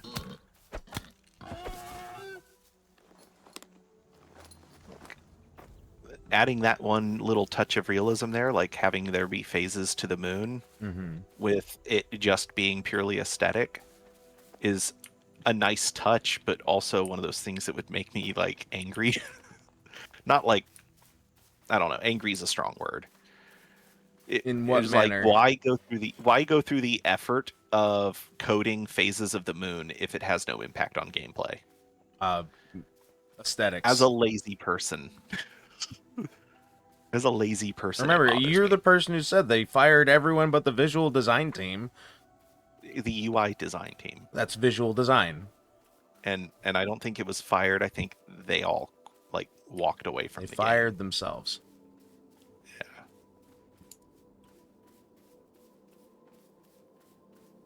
I don't think the mushrooms have cycled yet. I think I'm just on a fruitless errand right now. Oh wait. There's something I need to tear down. I need red onions. I've got plenty of red onions for now.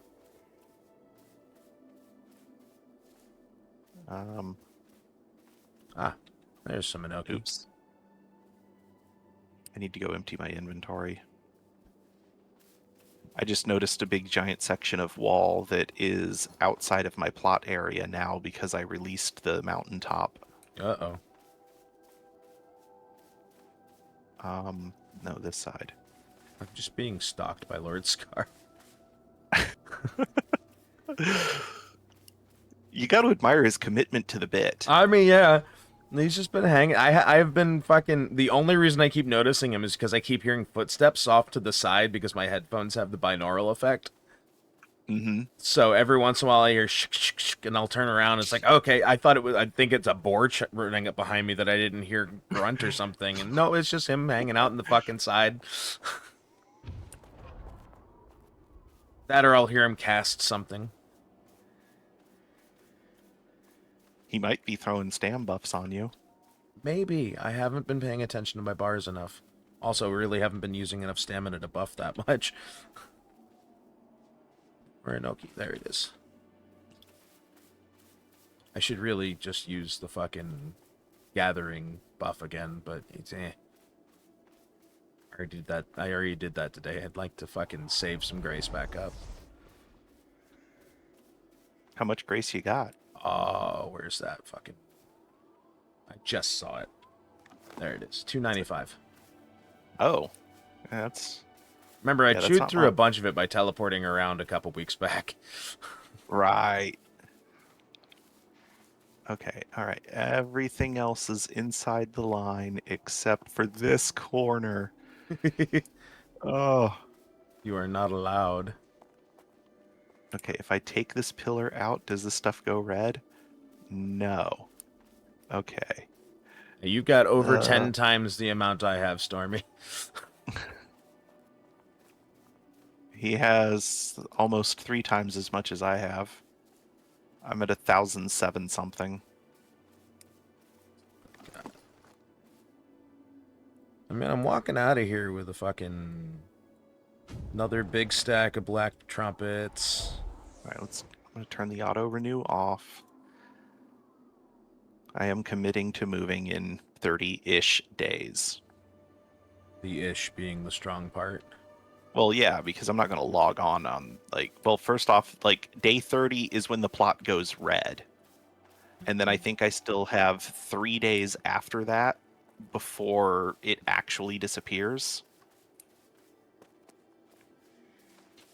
So in 28 days, you're gonna hop on here and take screenshots of every chest, so you can reorganize them later. Got it. No, I don't need to make... Well, I don't know about your chests. That's what I'm saying. If you're going to reconstruct all of the chests, you should probably take screenshots of some of them. But if you know how many chests you have... I can give you the number of chests I have. Right? I'm sorry? Most of your chests are griffins, It's right? half and half now.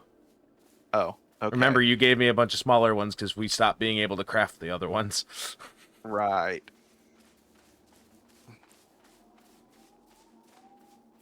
I'm not vibing with this song anymore. That's not necessary, Stormy. The vast majority of my chests are set to clan anyway because I don't really care. The stuff that I want to keep for things that I'm working on aren't set to clan. So like, Ringmaster can just take whatever he wants.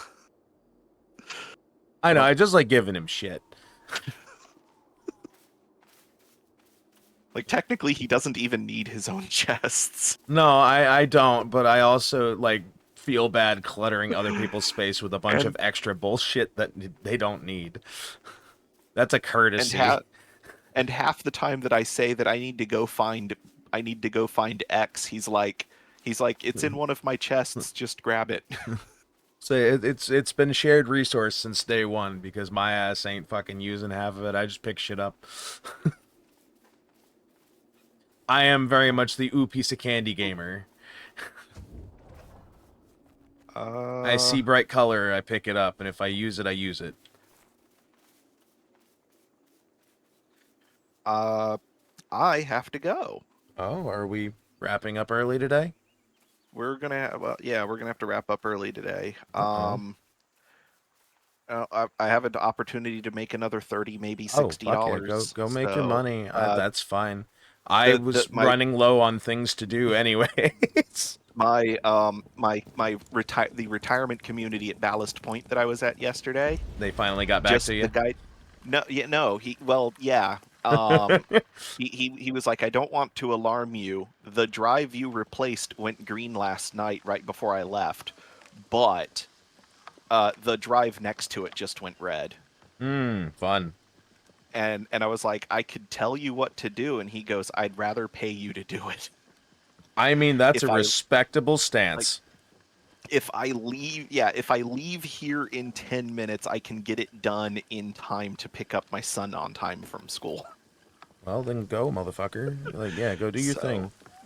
Like, I'm not gonna stop you. Yeah. I'm the last person who's gonna stop you from going to make extra money. I'm actually thinking about restarting my business proper now that my son's going to be in like real school. Yeah, thank you for hanging, Stormy. Yeah, see you, Stormy. I'm emptying my inventory and then I'm gonna bounce too. And goodbye, Scar, if you're still lurking in the chat as well. I mean, he's not lurking in the shadows as far as I can tell anymore, but that's not to say he's not here. He's probably just not in my line of sight. I have...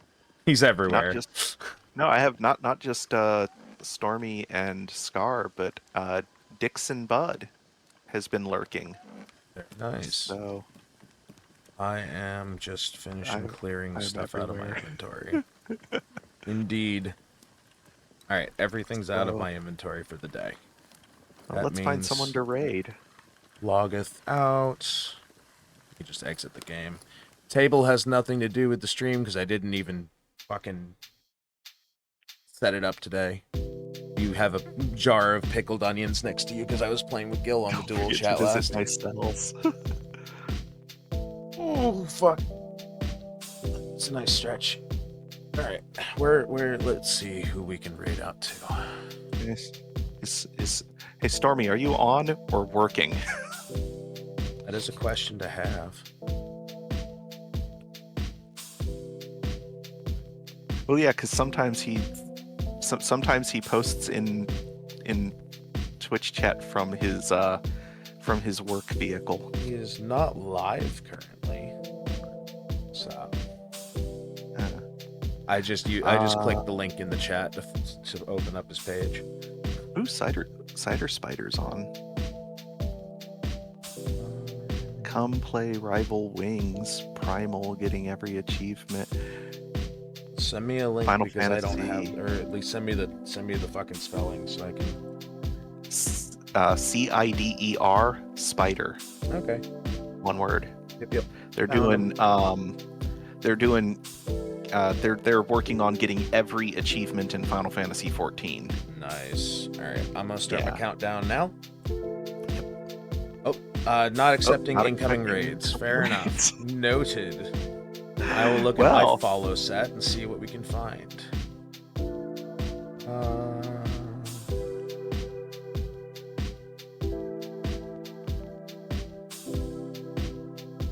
How about we pop into Hades of Acheron, who's playing Deadlock?